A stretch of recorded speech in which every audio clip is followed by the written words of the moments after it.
You're muted. Um. Now you're not. Okay, bless. Hi, Brandon. What's up? Oh, G-Rad, I knew nothing. it.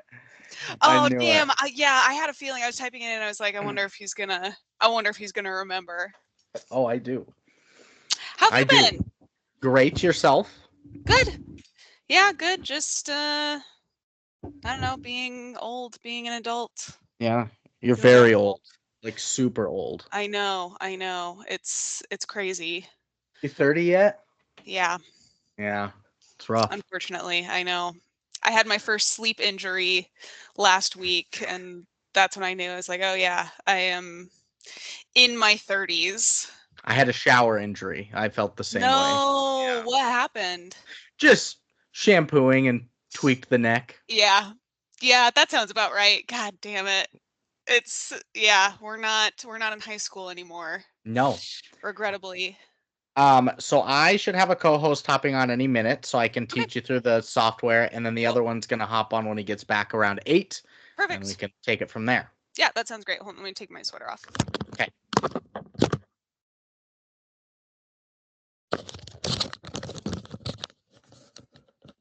Okay. This should be fun. When I put your name in the episode title, are you still officially a Copeland? Yeah, I'm still a Copeland. Never got around to changing my last name. So our plan was to change our last names to Danger, but then it kind of fell through. It'll happen at some point. So yes, still Copeland. It's still technically Copeland. Yes. I'll Yeah. put danger in quotations. Okay, love it. Yeah. Yeah. Yeah, that's great. Okay. I Okay, love so it. who Ooh. are the co-hosts? So one of them you'll know, one of them you won't. Okay. The one you won't is my main co-host. He's another like film cinephile with me. I met him in college. The other one went to high school with us. If you remember Seth Is it Gardner Seth? at all, yeah. Yeah. Yeah. Okay. Because I listened to the Frank episode that you guys did. Oh, And which I'm so bummed, dude. I wish that I could have done that episode because one, fucking love Frank, incredible movie. Two, love Captain Beefheart. So I would have mhm. loved to like be a part of that conversation. And also, I know how to pronounce Donald Gleason's name. Oh, it's Y'all not. were nope. I'm glad you found one you liked though. Yeah, that was Seth's birthday pick. It was great. No, it was a really fun episode. Interesting. The instant they come on, I'm letting them know that you love Frank because Yeah. Oh my gosh. It's such a good movie. Like yeah, heart and I didn't know that it didn't make all that much money, at yeah, least in the US. Yeah. yeah. Fucking So crazy. yeah. Anyway, it deserves all its flowers. It's an incredible film. Yeah. Okay. So do you download Audacity is what it's called. Yeah. I have that. You won't really need much, to be Okay. honest. You'll need the record button and you'll need the stop button. Okay, cuz I downloaded it but I never opened it. Are you sure you want to Okay. open? Okay, open.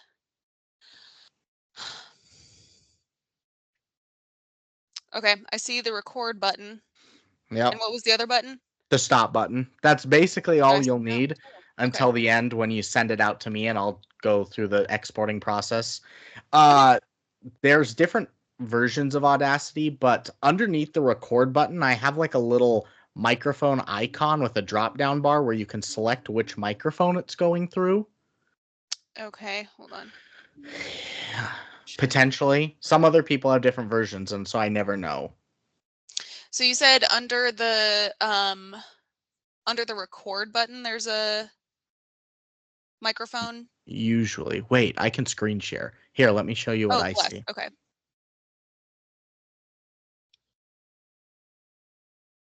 Get out of here. Get out of here. Share screen. This. Can you see? I can see a beautiful background Of a mountain. of a mountain. Yes. Okay. Get rid of you. Get rid of you. Okay, so you're seeing that. And now you're seeing this. Or is it still mountains? Still mountains. Damn you. So we stop sharing. Switch screen to other window. Oh, it's because I don't have the window up. There we go. Now you'll see it for sure. No, it doesn't give me that option. Fuck.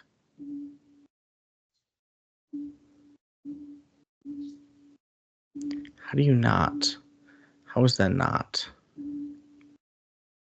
Well, that won't work either then. Weird. Yeah. And you don't even need this technically, but usually if you've got the headphones and you've got the microphone, it'll be better audio quality this way. So Okay. if you don't see it, totally fine. But usually on mine at least, there's a little microphone icon just above the blank sliding screen that I drop down to what's called USB condenser microphone. Yours might be like headphone microphone, or some people when they do AirPods are like AirPod microphones.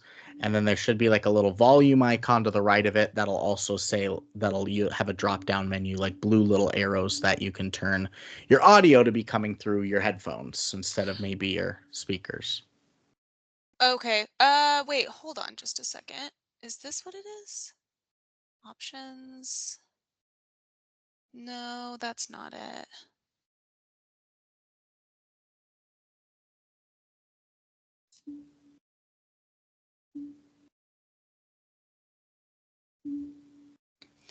That's weird. Okay. Because I cannot find that.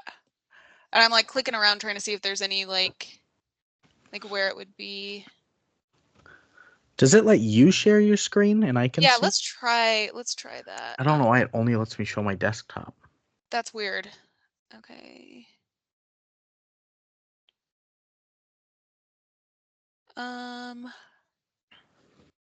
Is this it? Wait. Window. Oh, if I entire screen. Okay, I'm gonna try this. Can do you see 8 billion tabs open? I just see G hyphen. God damn it. Okay, let's see. Window. Can't do that. Can't share entire screen. What the fuck?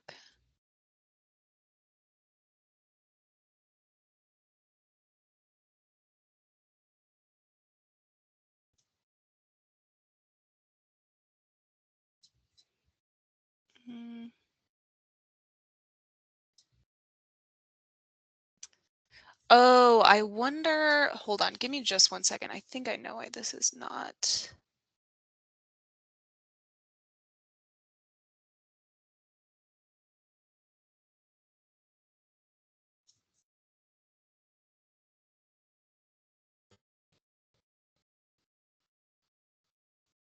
Did that do anything? Nope. God damn it. Okay, so if I can. Okay, if I share this with you, this is not related, but can you see this? Yeah, I can. Okay. FedEx. Can you see my mouse moving? Uh-huh. Okay, so I wonder if I can then pull up. Do you see Audacity now? No, apparently Oh Audacity's not my compatible. fucking God. Okay. That's so frustrating.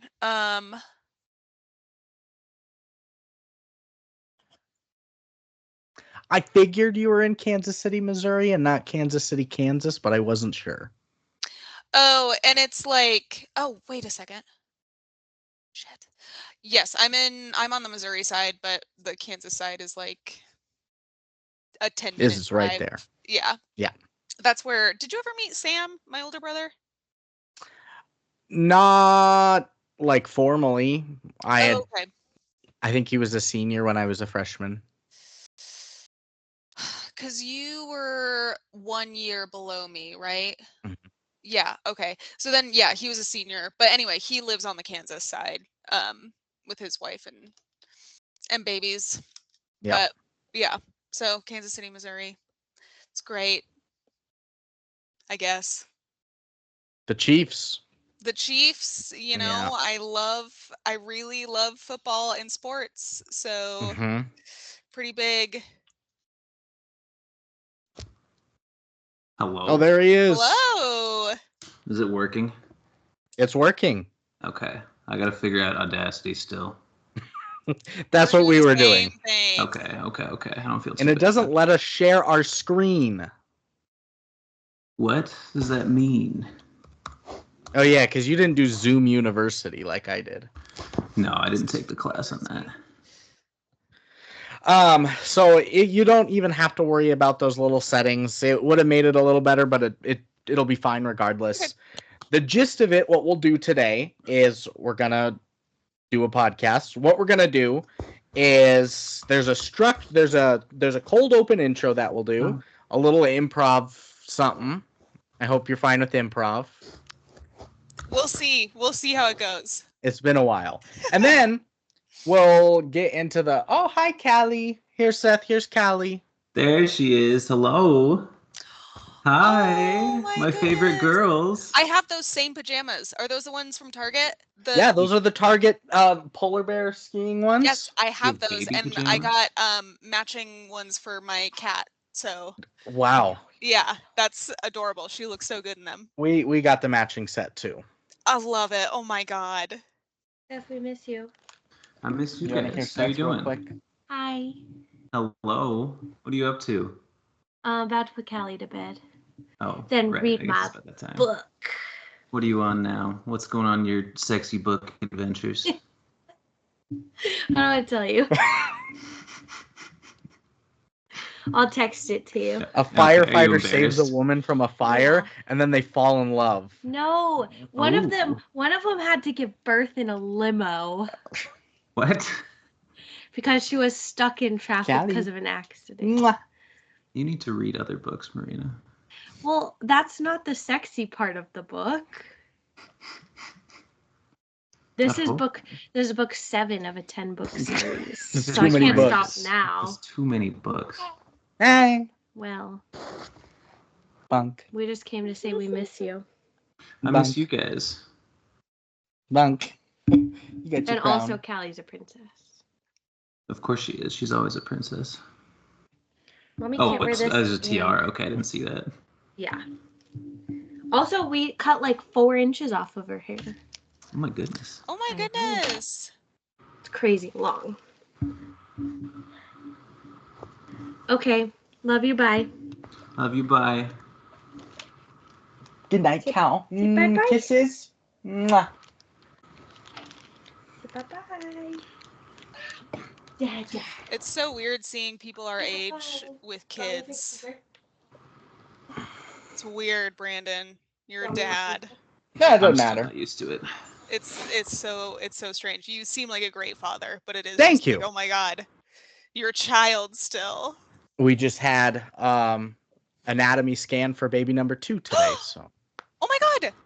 Congratulations. Thank you. That's so exciting. Wow. Oh my god. Crazy.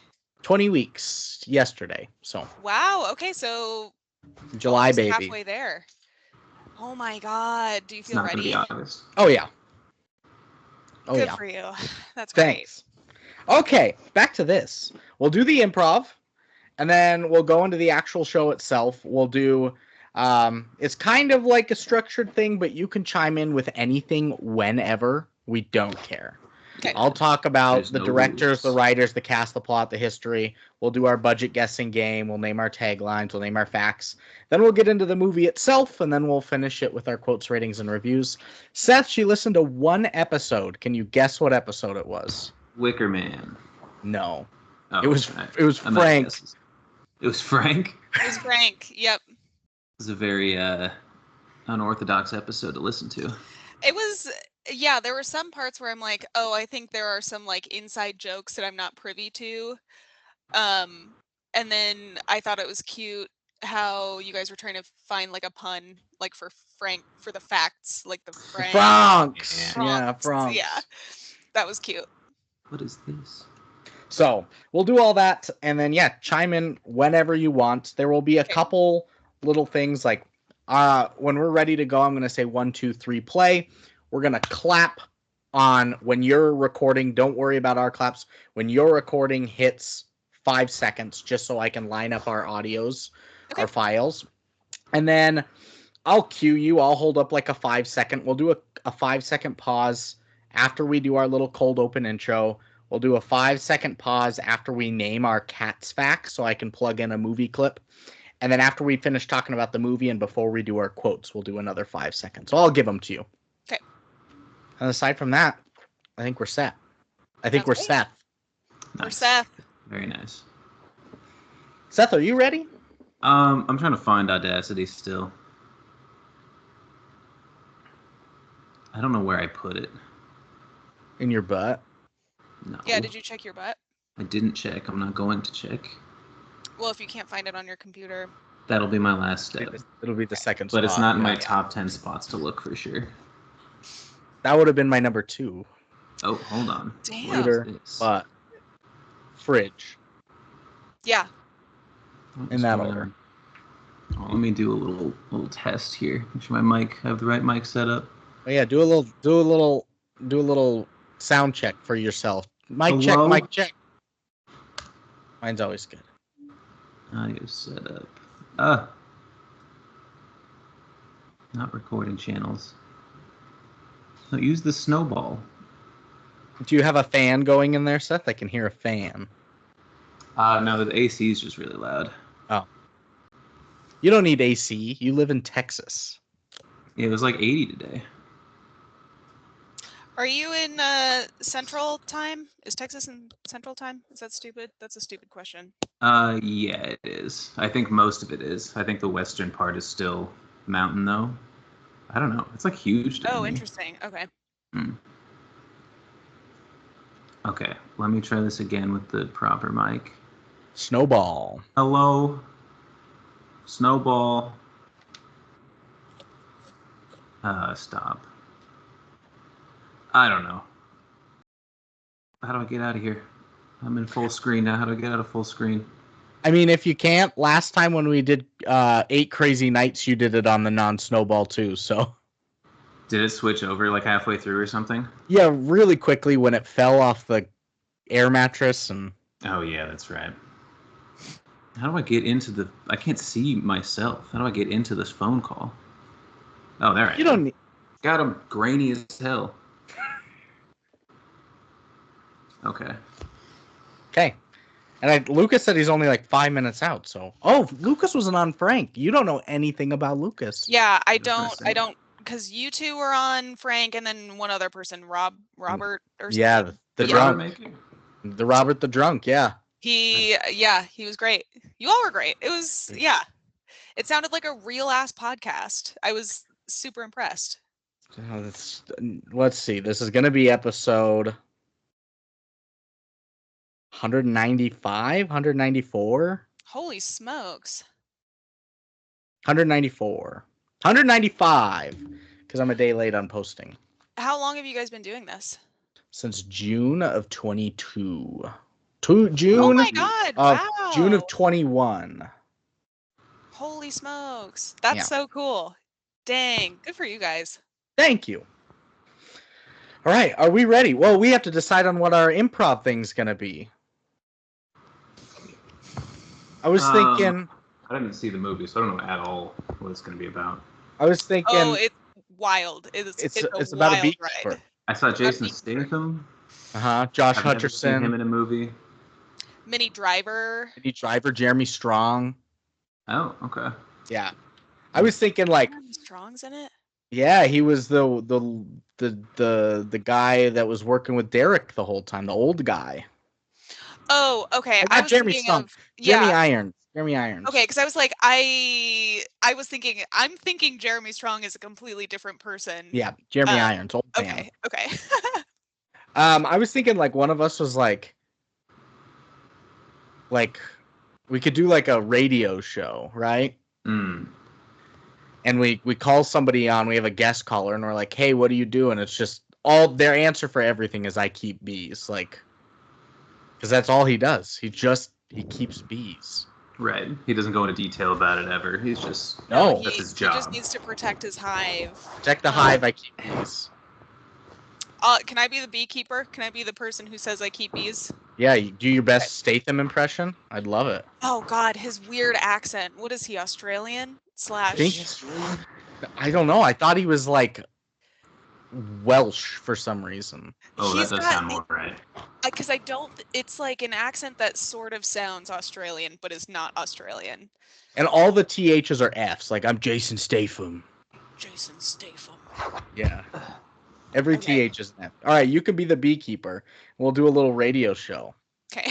Oh, God. Okay. Seth, you know what the radio show is. I'm acutely familiar. Okay. He's from Are we- Shire. Are we ready? He's from Shirebrook? Yeah, I don't know. It just says UK. It's not a real. That's It's not not a real. real place. Shirebrook, Yeah. Derbyshire, England. Yeah. He No, was- he made that up. Raised in Great Yarmouth, Norfolk. That's not real. No. Yep. Shirebrook, Derbyshire, Great Yarmouth, England. Greater Yarmouth. Oh, greater, of Oh, course. okay. Yeah. No, Now that it's is a real place. Yeah. Okay, so Brandon, one more time. You said after we hit record at the 5 seconds. Clap. Clap. And then Okay. we'll take it away. Yeah, it'll just be like 5 seconds of white noise so I can take out anything in post. Okay. And then I'll line everything up. So yeah, I'll just say 1, 2, 3, play, and you hit that record button. Lit. Okay. And just tell me if something goes weird and we'll restart it. But do I need to do that too? You need to do that too. Okay. Sorry, I'm very off kilter right now. All right. Are we all ready? Yes, Yeah. sir. Okay. 1, 2, 3, play.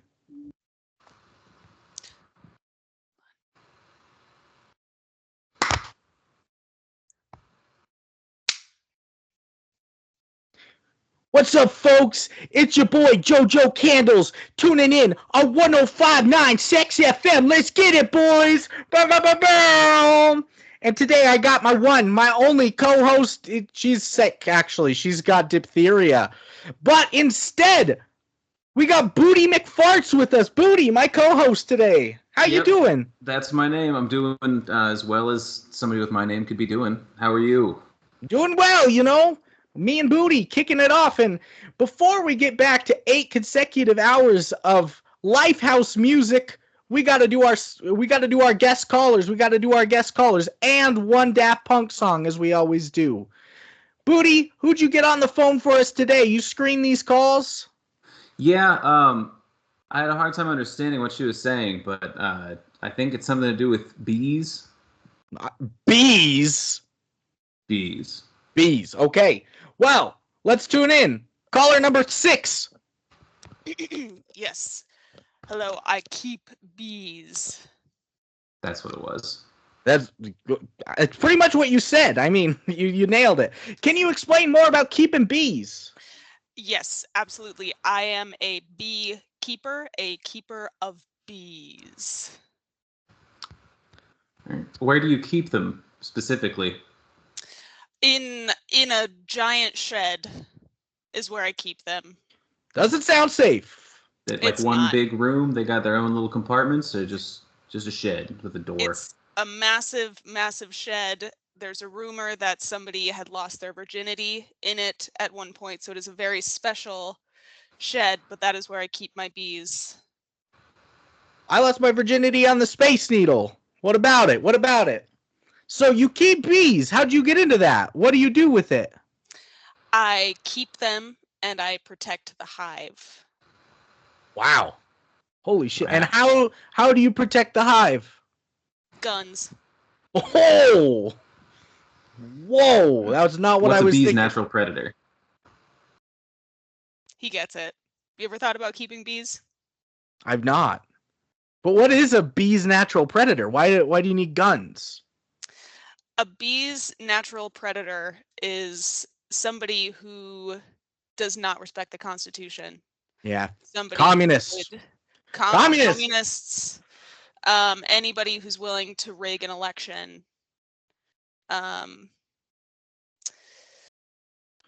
Mostly that.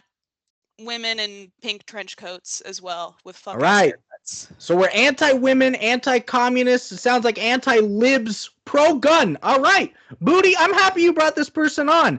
Let's get back to uninterrupted 8 hours of Lifehouse. Lifehouse. It's the Lifehouse. Hey guys. What's up? Thanks for How you doing? thanks for Lifehouse. pausing during our pause, Lucas. Are you recording? Is that gonna show up? No, he's I not didn't get the recording at memo. all. Oh, okay. Yeah, because you're hopping on blind. What's up, everybody? No, we're not. We're not pausing. You're already on. You're on air. Just clap at 5 seconds for you, maybe. Yeah, You're there we live, go. Lucas. He's in. If we got the quad, the big four. Look at Here. us. Look at us. We're keeping Screen some doesn't bees. matter. We're keeping We're bees. keeping bees. We're a little hive of our own right now. Look at that. Oh! And we've got And the we're all queen. We got the king. queen herself, Seth. Ooh. That's right. Seth was already gesturing for it too. I knew what was going on. We do have a queen here today. That's me. I'm assuming. That's you. Is that me? Hi, I was everybody. going to assume. Oh, We've yes. got a guest today, folks. And no, you thought by the sound of it in the open that it was Robert. It's not Robert, Lucas. I'm sorry. Robert is not here this week. But we do have a guest. And I was like, I thought about it for a long time. I was like, you know what? I thought for a while that you would be a great guest. You've got this improv background. You've got this stand-up comedian background stuff. Oh. And then I was like, I saw you were posting on Instagram that this year you're doing 300 films. Are you still doing 300 films? Yeah, I'm so glad you asked. No, I'm not. That Damn. Ooh. you know, well, and I tried to be really clear about this in my posts. She's That clear I right was now. going to be doing. I had a Canva Pro free trial, and I Yeah. was going to be doing these reviews for. Ultimately, we wanted 300 movies, but my free trial ended, and I decided to give up. So You could have just watched movies. You didn't have to post a review on all of them. yeah, but if a tree falls in the forest, Brandon, and there's no one to document it on Instagram, does anybody care? Does anybody know? Not if there's not a filter. I mean, Truly, We have a whole Discord with that same philosophy, actually. it's really important. nobody tunes into the Discord. Not since we Mhm. found out who Nacho Libre and Willy Wanker were. Then it died after that. There's somebody we That was a didn't good run. find out still. Yeah, who was I thought Cum was in the name. Yeah, it was like Cumtastic. They joined and then left the same day. And we just never figured out who it was. That was Seth. It's all to count, yeah. If I know Seth, he's Cumtastic for Oh, sure. shit, sure. Yeah. But we do have a That's a good guest saga. introducing Geneva Copeland, aka Geneva Danger Copeland / G-Rad. Hi, everybody. Thank you for having me on. I'm so excited. Oh my gosh, what a treat this is, really. We're It's happy a you're here. podcast, actually. Yeah, it's not a treat. It's damn it, you're so right. Can we edit that out in post, Brandon? I'm gonna make it louder in post. Damn it. Okay, well. Double it. And Lucas, you weren't here when we discussed Geneva in preparation. Listen to an episode of ours. What movie out of the 193 episodes currently out Uncle do you think Booney. she picked? No, she picked Frank. Very close. Oh, a great representation of our oeuvre. I really enjoyed it. It was very entertaining. It was like It's yeah. Yeah. It is, It's yeah. the- You're It right. is yeah. It's Frank-esque in its absurdity, Yeah, absolutely. Well said. round-headedness. Don't tell Alex that though. Alex just walked out of the room. She does not like Frank Hates it so at all. much. Neither does Marina. Hates him So, personally. Is that true? Yeah. yeah, Yeah, she doesn't. They don't like it. they do Oh. not I like was it. baffled. 'Cause Callie It's such a loves it. curio. So. it's a great movie. I love that movie. Fantastic movie. And how do you pronounce his name Donal Gleason. officially? Donal. Yeah. Silent M? I don't know. Yeah. Silent M and silent H. You always forget about Yeah. the H. Yeah. It's Domina one of those Hall. like yeah, one of those Gaelic Domina names Hall. that does not it's not pronounced the way it Gaelic. was. Oh my god. Brandon. Got him. It's nice to see that you've not He was grown up at laughing all too. since high school. Oh man. Well, Brandon, Seth, Lucas, Geneva, we got a podcast for you today. And Lucas. And before we get into it, I've got questions for you guys. What First are question. they? Do you like protecting the hive? Gotta protect my hand. That's good. That's good. Yes. You do. And Seth? Yeah, I'm big on that. Of course. That's one of your credos. Mm. Next, do you like keeping a minigun in the back of your pickup truck? As long as it's used to shoot cops, yeah. Ooh. Lucas is like, yeah, I kind of agree. My fofo make sure the popo don't grow. Ooh. And Seth, you live in Texas now. You have a Mhm. minigun? Yep. Yeah, they use it for Breaking Bad style antics. Nice. Yeah. Yeehaw. Pranks. Texas looks Yeehaw. scary, by the way, by your background. Yeah, no, I thought it was going to eat me for a second, but I keep forgetting it's just a still image. Yeah, who knew Austin was so close to the ocean? It's pretty close. It's close to Don't- Montana is, yeah. Don't let it eat your internet, though. Yeah, oh, yeah, that's right. No fiber optics for this guy. How Just come we have human seagulls flesh. here? It's a good question. I have no clue. Why are there seagulls in Montana? Are they not just regular gulls at that point? Oh, Aren't they wow. one and the same? Probably. I think it's probably just a nominal distinction. I thought, yeah. Every time I've seen a gull, I guess it's been a seagull in my head. Never been Yeah. look at that gull. Yeah, me too. There's Weird. a seagull. They got a certain Maybe it is swagger the- when they're by the beach. But That it's was the same my animal. attribution to the questions. And my last question, number There's 3. another one. My affinity for the beach. Do you think Josh Hutcherson is so fucking hot? Not in this movie. He's like a But foot maybe tall. others. But maybe others. Hmm. Isn't he like famously short? Yeah, he's 4'3"? Yeah, he's a short king. no. I think he's my height. I think he's 5'7". Famously He's short, like yeah. 4'3". He's my height. He's 4'3". Yeah, you're right. Yeah. Well, if you've answered yes to liking protecting the hives, keeping miniguns in the back of your pickup trucks, or if you think not Dom Hall What Gleason, about my oh my, question? if you think Josh Hutcherson is super fucking hot, or What about Lucas's my question. What did you ask? Yeah, what was it? Why do we have gulls here? Or if you're wondering why there are goals here, you've come to the right place. This is the good, the bees, and the movies. Movie. The good, the bad, and the movies. Movies. There's something there. There's something in that Yeah. all. Manic month. Manic March. Ah, fuck! I put it away. It's Manic March. I need to get my sounds out. What is this one? The Wilhelm scream. Mhm. And this week, for our guest, we had this already slated, but you looked at the list and you said, I want to do that. From 2024, we watched The Beekeeper. And We did. why of those did you pick this? I'm actually so glad you asked this. Because when I looked at the list, Brandon, there was a mix-up in my brain when I saw The Beekeeper, and I thought Thought it was The Zookeeper? No, I thought it was Candyman. Very, very different film, and I love Yeah. horror movies, and I love Candyman. So yeah, quite a shock when I realized that was not the movie that I was going to be doing an episode on. And this is certainly not Very the type little of candy movie. in this one. Very, very little candy. Oh, that's so funny. Yeah, and then, but then at that point I was like, oh, I committed. Like, I don't want to go back and be like, hey, I'm an idiot. But yeah, I feel like I've got a lot to talk about with this film. And Good. I'm really excited. If you enjoy your time Really here keeps and the you peace. want to join us for Horror Month in October for Spooktober, Yes, down. I do. Okay. well, The Beekeeper 2024. Or Lucas for the disco worms. Yeah. Beekeeper. or Sunshine Berry and the Disco Worms. That could come up anytime.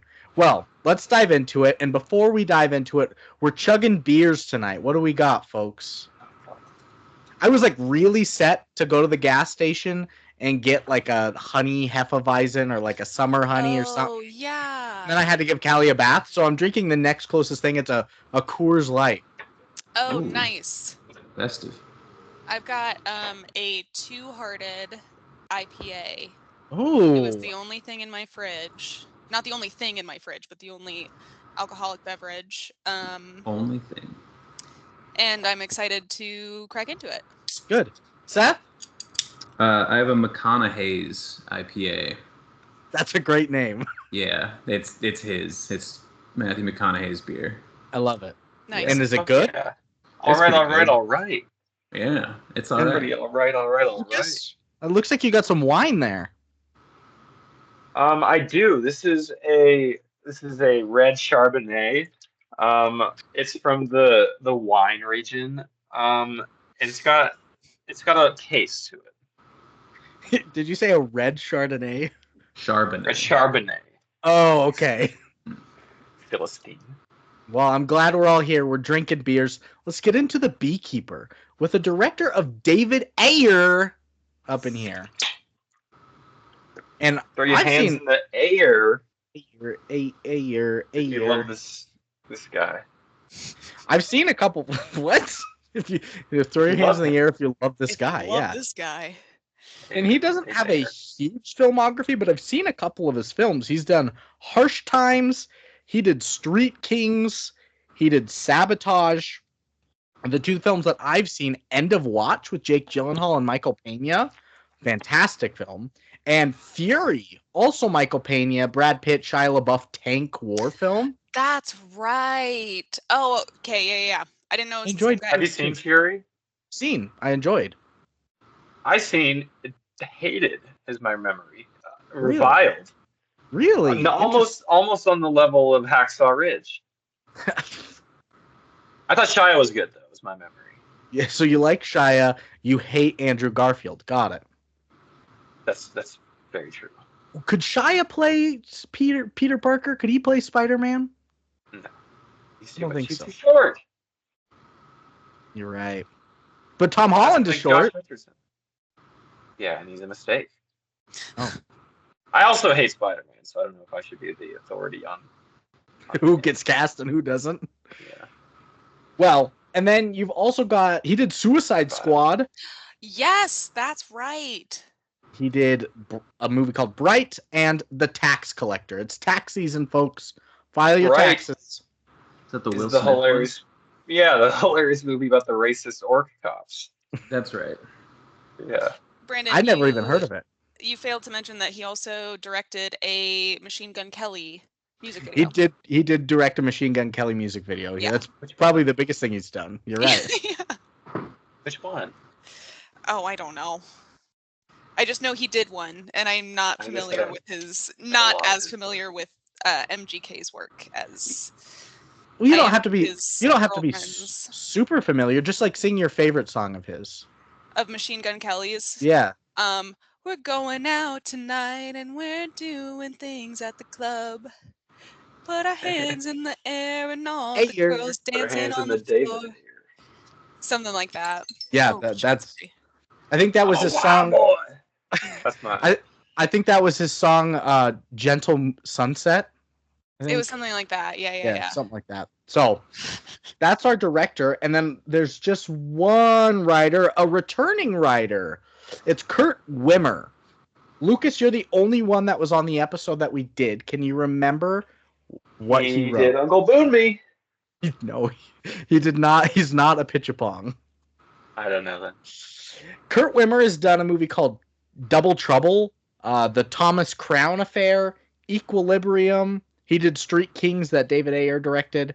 He did Law Abiding Citizen, which I watched, which feels like The Beekeeper, basically. He did Salt, the Angelina Jolie spy one. He did the 2012 remake of Total Recall. He did the 2015 remake of Point Break that we did on here. Good-looking movie. Very good-looking movie. He did the 2020 remake of Children of the Corn. He did Misfits and The Expendables 4. The Exportables, I think is how it's pronounced. That's how it is pronounced. But he does a lot of remakes. A hired gun, a mercenary. A hired machine gun, Kelly. Hired machine gun Kelly. Yeah, a mercenary. Yeah. I forgot. I was gonna say this when you said that you thought the movie was wrong. When I said The Zookeeper, my wife Marina was sitting next to me, and she thought I was about to turn on The Zookeeper. And when she saw just like right away, like fingers being cut off and people being killed, she's like, "When does Kevin James own the zoo in this?" I was like, "No, no. different movie." The animals aren't going to start talking anytime soon. No, oh, poor girl. Yeah, this was a rough. Well, I'm not gonna make any judgment calls on the movie. It was something. It was The Beekeeper. Is What what it was. movie did you think we were watching? I thought it was going to be something old, like a documentary of sorts, Or something blue, or something about new. A kind old, about Something a kind borrowed. old man Yeah. who nurtures his bees. Kind of about that. It is in a way. He's kind Is of this our old. newest movie, or most recent released movie, or is Winnie the Pooh, Blood and Honey? Winnie the Pooh, Blood and Honey 2 or Transformers Rogue One. They're all right in there. Wait, did you guys have a Winnie the Pooh episode? We did Winnie the Pooh, Just Blood the and Blood Honey, and and Winnie the Honeys. Pooh, Blood and Honey 2. Okay, because I haven't seen either of them, but they've been on my list for a while. Get him off. Yeah. Okay. The first Fair one was list. horrendous. The second one was bad, but we gave it like 4s out of 10. That's not bad. Okay. But you need to watch the first one to respect the second one. Okay, Because gotcha. the second one is meta based on the first one. It's like a movie within a movie. Oh, strange. Okay. They framed it. Brandon, I heard like the Human Centipede 2 with Human Centipede 1. Okay. Brandon, I heard a rumor that the Beekeeper actually didn't have a cast. There were no actors. Yeah, no actors at all. Everybody was playing themselves. That's why the leading man is Jason Statham, who is this character in everything. Yeah, Only the second Jason Statham film I've watched, but he's the exact same as he was in the Name of the King, a dungeon siege, a family siege tale. Castle, a family. So, exact same. Have you guys seen Statham in anything else? Oh my God. I feel like I have when I've like watched movies with my dad. Like I feel like he's a big like boomer actor. You know what I mean? The brain surgeon is a big Statham action fan. Oh my God. Is that sarcastic? Like, yeah, absolutely. Yeah. God. I feel like I've seen other things he was in. Seth? No, I've never even heard of him. You never even heard of him? Not familiar. Big reveal. Yeah. Like this. You guys thought it was bald the whole time. He's not. No. There's also Emmy Raver Lampman. There's Bobby Nadiri. There's Josh Hutcherson, which I always say Josh Hutchinson. I can never remember which one it is. Berenstain. It's Berenstain Bears. You're right. That's what Josh Berenstain. Mandela. What? Not when Mandela. Not the Mandela effect. Is Jason Statham Yeah, the one? I always thought it was Nelson Mandela. Mandela. He's got the contract where he's not allowed to be punched more than he punches somebody else, right? Any fight scene he has. Right. It's I he's have got heard that. Yeah, that would 100% make sense seeing his films, but I didn't know that. He and The Rock, I think, have the same stipulation. They had a fight scene in one of the Furious movies. Oh, whatever Hobbs those are and about. Shaw. Hobbs and Shaw. They had to do equal punches. Yeah, neither of them could win or lose because their contract, they can't lose a fight. Babies. Oh my Vin God. Vin Diesel has to have that too, then, right? Probably. It only makes sense, yeah. A real man like Steve Buscemi would get his ass kicked up and down the street for some Wood money. chipper That's style. what you do. Yeah. 9/11 style. Did he do 9/11 too? He didn't do He 9/11. helped rescue it.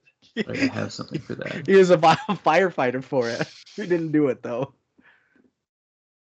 And then you've also got Jerry Irons, an Oscar nom at least, but I think he won recently. You've got David Witz, you've got Michael Epp, you've got Taylor James, and too small of a role for Minnie Driver. She was in the film for 40 seconds. What? Yeah, a real letdown for me, I'll be honest. Love Minnie Driver. I was like, oh, she's this sexy lead of the CIA. She's going to be big part of it. Yeah, she's super sexy. And then she was just gone. She never came back. Yeah. But She's in that's like a sexy, pretty like sexy. one shoulder dress on the phone. She has like one phone call to this guy, and then that's it. Gone. That's it. It's for the pretty. rest of the It's a movie. pretty sexy move to leave forever. And It never was return. hot. It was very hot. Yeah. Like a one night stand, but in a movie. Yeah. Yeah. She came and then she left. Yeah, she did. Ooh. She kept some bees. No, she did. She's not a beekeeper, but we've got a plot about the beekeeper, which is that a kind-hearted landlady commits suicide after falling victim. Don't laugh, Seth. What's so funny about that? Oh, he turned his camera off. He can't do it. He's the shark. A kind-hearted landlady commits suicide after falling victim to a phishing scam, leading former beekeeper operative Adam Clay to set on a brutal campaign for revenge upon those responsible. Wasn't funny. He's back. Not funny. Not even a little bit. And not a phishing scam. PH at the front, guys. PH. Not Casting Society of America. It's a pterodactyl thing. It's a pretty normal plot by all accounts of things. We've had weirder. We've definitely had weirder. There's no monkey ghosts or things or like ghost that. Monkeys, yeah. That monkey ghost, man. Or guys with paper mache heads. I can't wait for my film kids. We're slowly building up weirder and weirder. So we're into the very milquetoast stuff right now, Sound of Music, and then we're gonna do a Hitchcock. And then we're gonna hit him with some Boonies, some even dwarves at the end. Are you really? Yeah. Oh yeah. Oh my god. There's gonna be like 2 kids that are gonna be so happy. I know. I know them. They're weirdos too. Yeah, they're gonna love it. That's what you want out of a teacher. Minor general appeal, and then yeah. The rest were like, "Can I please have less work for my elective class?" And I'm like, "You need to write a novelization of the film Uncle Boonby, who can recall his past lives." It's a semester-long project. The 2011 Filipino film. That's right. Yeah, that's great. Yeah, it is honestly a fairly normal action kind of movie. There's nothing crazy about it. There's no Coca-Cola lipstick Ringo dance all day, dance all night kind of thing. Have you ever seen Ishtar, Geneva? No, I've not. But you guys, I think you referenced it a couple of times in the Frank episode. It's because the songs are similar. You should watch Ishtar. Okay. Is that like a genuine recommendation? It's a genuine recommendation. You should watch it. Yeah, it's a good one. Okay. It's a overhated film that kind of tanked the director's career afterwards, but all of us ended up loving it, gave it 8s and 9s above. So. Oh no! Wait, who directed it? Lucas. Elaine May. Lucas? Wait. Not me. Elaine May, my favorite, one of my favorite directors. Oh, cool. A badass lady from the 70s and 80s, still alive today. No way. Cool. I could go on and on. She's the best. Shout out to one of your other favorite directors, Sean Baker, who just took home 4 Oscars last night. I know. Life is good. Life is good. For him, at least. And me. By proxy. And sex workers and independent film. They've always had it easy, though. Come on.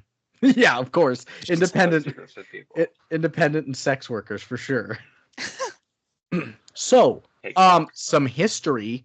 I've got very minimal history, like the tiniest, tiny penis amount of history for you guys. And mostly just because of one thing. It's that The Beekeeper is a 2024 American action thriller film. In August of 2021, it was announced that Jason Statham would star in the film for Miramax and would also serve as a producer. This is why I put it in there. Through his Punch Palace Productions. What the fuck is that? That's the most Statham production company I've ever heard. Punch Palace. Wow. Punch Palace Productions. Oh, that was good. Boy, boys. Lucas, where do you think Jason Statham is from?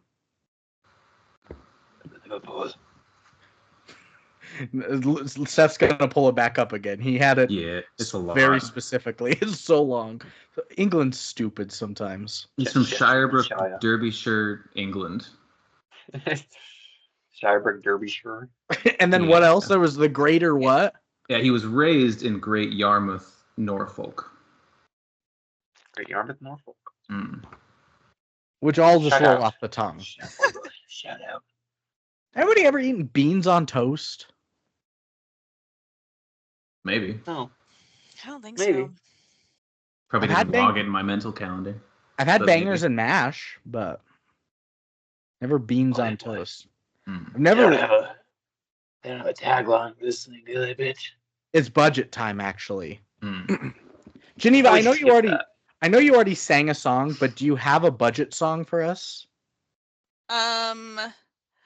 It's budget time. We're going over budgets of the movies. Everybody guessing all their budgets. Yeah.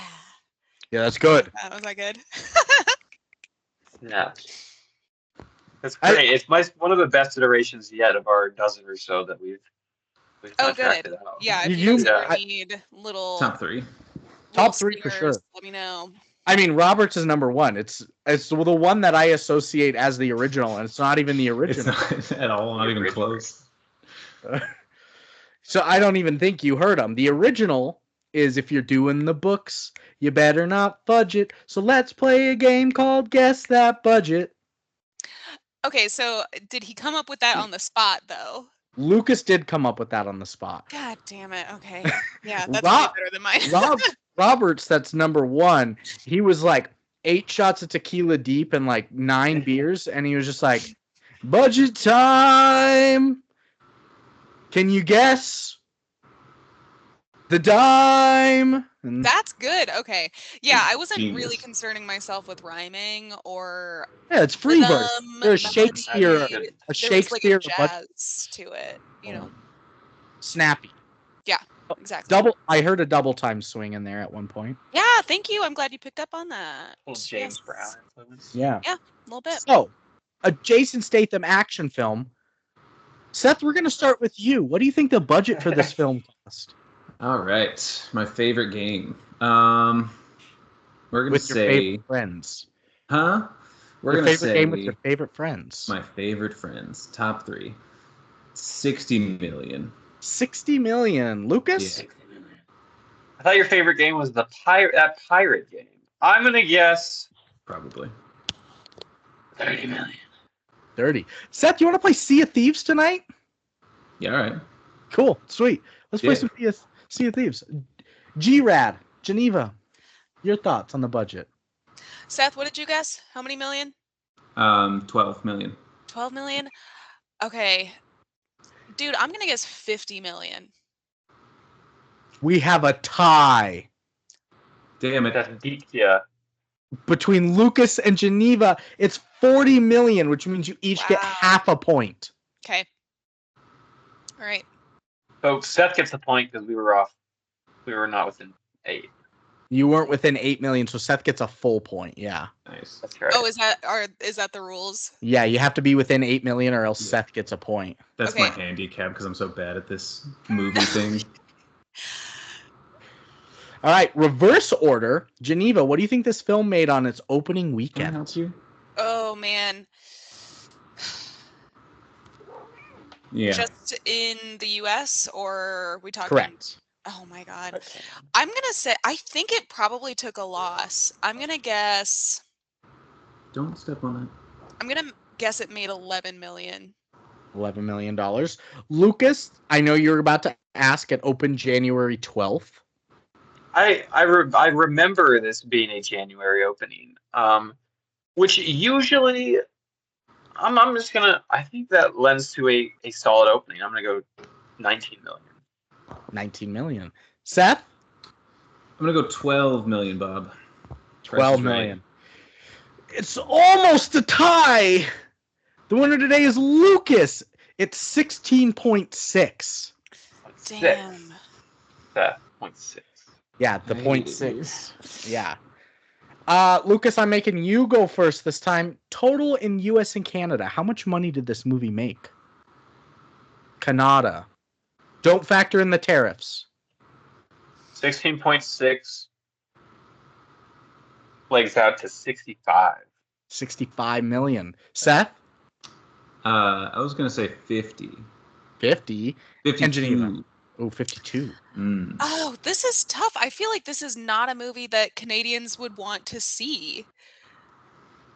I'm gonna guess 30. One of you guys is so close. And it's Lucas. Damn it. It's 66.2. 0.2, Seth. 0.2. It's not fair, is what it is. He's smirking. I know. I don't want to look at Currently, him. Lucas is at 2.5. Seth's at 1. Geneva's at half. Don't make that face. That's scary. Lucas, I'm going to make you start again since you made that face. Worldwide, Mr. Style, how much money did Mr. Worldwide make? I Do the think China Chinese loves love Jason keeping Statham? bees. I'm gonna go with 65 worldwide translates to 140. 140. Seth? Damn, 140 is crazy. I'm gonna go 90. Be a little more conservative. 90. And Geneva? 139. Winner today is Lucas. Damn it. It's 163.6. 0.6, Seth. China loved it. Trying to love, and maybe Great Britain and Yorkshire, Derbyshire, yeah. And the great Derby myth. And they each saw it 10 times. Maybe. I don't know how much movies cost over there, but you were wrong, Geneva. It's a $40 million budget, making it 164 worldwide. That's a Winnie. I can't believe it. I don't know why. It just doesn't seem like it has a lot of like worldwide appeal. Does that make sense? I don't know. I guess I guess I don't know much about action films in general. Maybe they do really well. I was gonna say, I think like the regionality wouldn't appeal because it does seem like a very specific aspect and setting of the movie. But I think a beekeeper kicking ass translates to every nation. Okay, that's fair. China. China loves an action. China. They love kicking ass. We've got taglines, and there's 2 of them, and they're very similar. I don't know why they made 2 of them, but the first one. Expose the corruption. Protect the hive. Yeah. Second, expose the corruption. Fight the system. Yeah. I think you like could the first one better. I think you could nix expose the corruption and just do either protect the hive or fight the system. I just feel like you could kind of I don't know why that couldn't be like a compound sentence. Just comma and, Yeah. Yeah, you're right. Expose the corruption, protect the hive, comma, and expose the corruption, fight the system. Or, I mean, I guess you don't have to do the corruption part twice. No, you do. I think you do. Yeah, he is pretty passionate about that, but... Jinjo! Wow. He's a devil, as we know. Aww, Seth's cat is much sweeter. Yeah, she's adorable. Bam! Yeah, where's Pam? I saw her ass earlier. She's wandering around. She's in the bathroom. So which tagline do we like more? I like the first one with the protect the hive, but that's just the first one. The first one. Be pun. Yeah, I like the first one. Seth? Yeah, sure. Why not?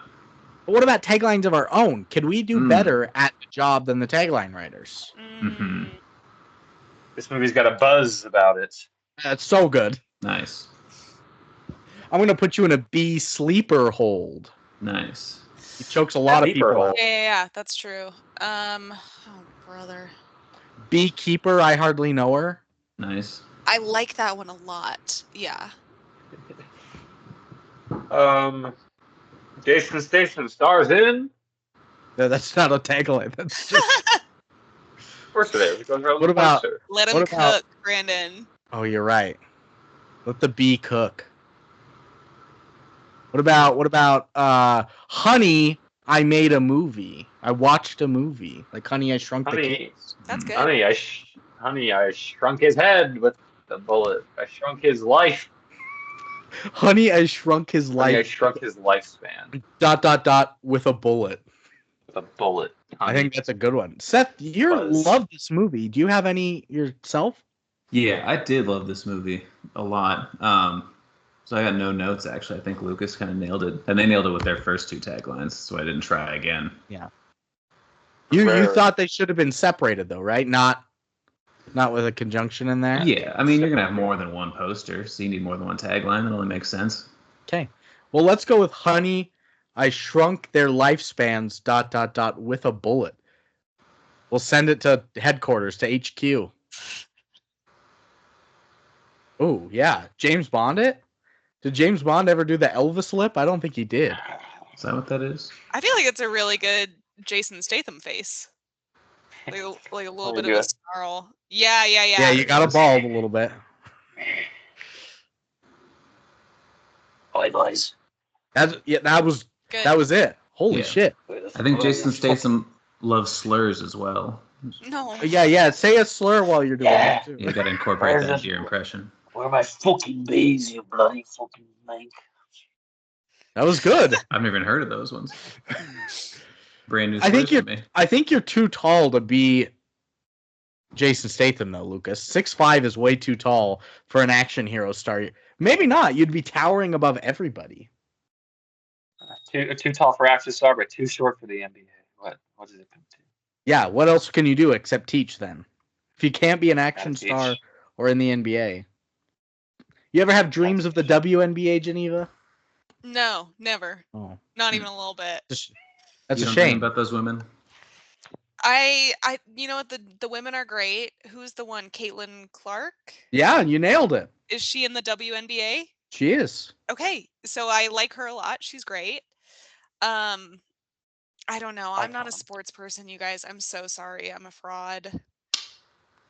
You're a That doesn't frog? make- She's a frog. Yeah, she's not a sports Frog. person. She's a frog. Frogs don't like sports. That's crazy.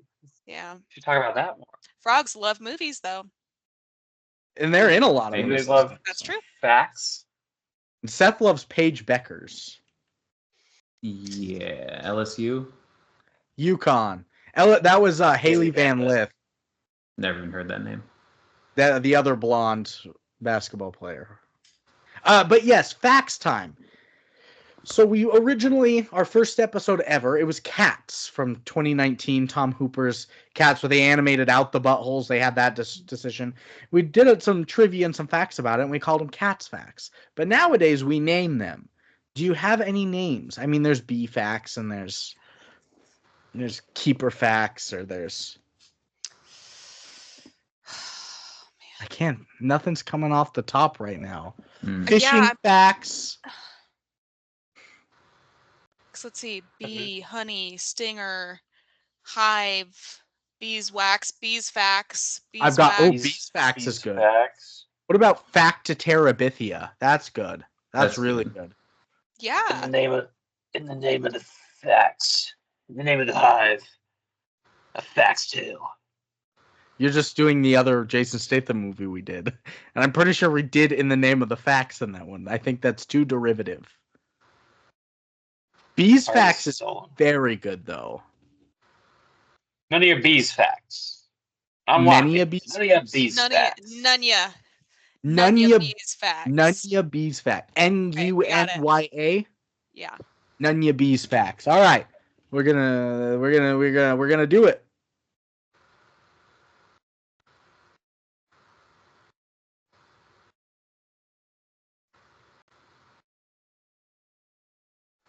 You gonna guess how many facts I've got today? Because it's a 3-horse race. Geneva, you're starting. How many facts do you think I have? 9. Seth? It was my guess. I'll just say 9 too. You can't say 9. You say that every week. We go with 9. You can't say 9. 6.5. Oh, okay. Wow. Lucas? You're gonna go light on the facts. So I'm gonna go 4. One of you guys is right. God, It can't be me. There's no way. Seth's got... I'd be It's more Geneva. surprised. Yes. And if you get it right, that's 2 points. We all Less. got Okay. that one. So, 2.5 to 2.5 to 1 now. Damn. It's tight. That was a game changer. 9 Yeah. facts. The first one, Adam Clay's birthday from the FBI file is 7/26/67, which is Jason Statham's birthday. Of course, Oh, anybody would really? have noticed that. What is he? So he's a Cancer? I don't know those things. He's a beekeeper. He's a beekeeper. Yeah. I don't know those. I don't know those things. I know I'm a Taurus, and that's about it. Okay. Yeah, I think I'm trying to think because I don't know enough about astrology. I know enough to be dangerous. I'm gonna say that he's a Cancer. What is being Cancer. dangerous? Wait, it is a Cancer because He's a Marina's Cancer, birthday so is on himself July and his 30th, family. and so Okay. Yeah. Nice. Okay. What does dangerous mean in regards to that, though? Oh, I don't know. I feel like it just gives me like I know sort of the timelines of most of the signs and Mhm. like a tiny bit about them, but just enough to like spark my imagination and like make something else up. And if you, I don't know, the people who like are interested in that sort of thing, I feel like you can sort of say anything Sway about them. astrology. Yeah, a little bit. Um, You're so right. you're so, oh my God, I am just like that. Oh my God. No, I love my astrology girlies. I really do. When Seth gets back on, oh, there he is. Seth, what's your horoscope today? I know it's not technically astrology, but you always have a horoscope of the day, your do's and don'ts. That's astrology. That is, yeah, that's astrology. Okay. Well, he's just kind of going in and out and Lurking across. walking around a shark. I don't know. Maybe he heard it when he gets back. We'll ask him. Second, Nunya B's facts is that due to the tight production budget of $34 million, the majority of the film was shot in UK to qualify for the UK tax relief. Oh, smart. And that's what Jason Statham. Exactly. Next, in preparation for the film, which is depicted in the opening scenes, Statham learned several common methods of beekeeping and interacted with real bees. They weren't CGI'd. Interesting. Okay, I was wondering about that. He had some real apiarist training. Yeah, and he used it for Apiaristry. 4 minutes. You've seen The Wicker Man, right, Geneva? I Nicolas have Cage? not. No, Oh. I haven't. It's been on my list of movies to watch forever, and I don't know. Like, I'm ashamed that I haven't seen it. It's horrendous. Watch it for sure. Yeah, okay. You'll love it. You'll love it. Seth, what's on your horoscope today? Let me check. Your do's and don'ts. Butterscotch. Yeah, don't do butterscotch. Is like always on there. Let me see. They hate butterscotch in that app. I'm loading. Waiting. Fading. No, I don't want to turn on. No, I don't want to do any of this. Let me see. Oh, Lowe's, what's the third fact, Brandon? The fourth fact is that the character Lazarus is dressed in the colors of a wasp, and wasps are bees' natural enemies, as shown in the beginning of the movie. Kind of stupid, but yeah, whatever. He's a wasp, a white Anglo-Saxon Protestant. He's dressed like a wasp. Who's dressed like a wasp, of course. You find him, Seth? Yeah, I got him. A North Face vest. Your Go for it, Seth. dues. I'm supposed to collect myself. I'm supposed to do strategies. And I'm supposed to do collaboration. So I think that's all of these. Did you do collaboration today? I'm doing it right now. This is collaboration. Did you strategize, though? Yeah, we strategized. No, it didn't say do strategize, Brandon. It said strategies. Yeah, do strategies. So I've done one strategy today. I need to do that before I go to bed. You need to do more. And then don'ts? Different thing. I'm not supposed to do starch shirts today. Not supposed to do instruction manuals. And I'm not supposed to be sucking up. So imagine if you had to assemble something today. I know. In a brand new shirt I bought. You got a sharp shirt and something I don't know how to like wear a you'd shirt. be fucked. I can't read my manual. This app just fucks with me. I love your horoscopes. You got to send those to the group chat every day. That's the worst horoscope app ever. It's so great. It's horrible. The butterscotch one still upsets me because I think that was under dues, and I hate butterscotch. You hate butterscotch. I do not like it. I like nouns. You can't do nouns. No nouns.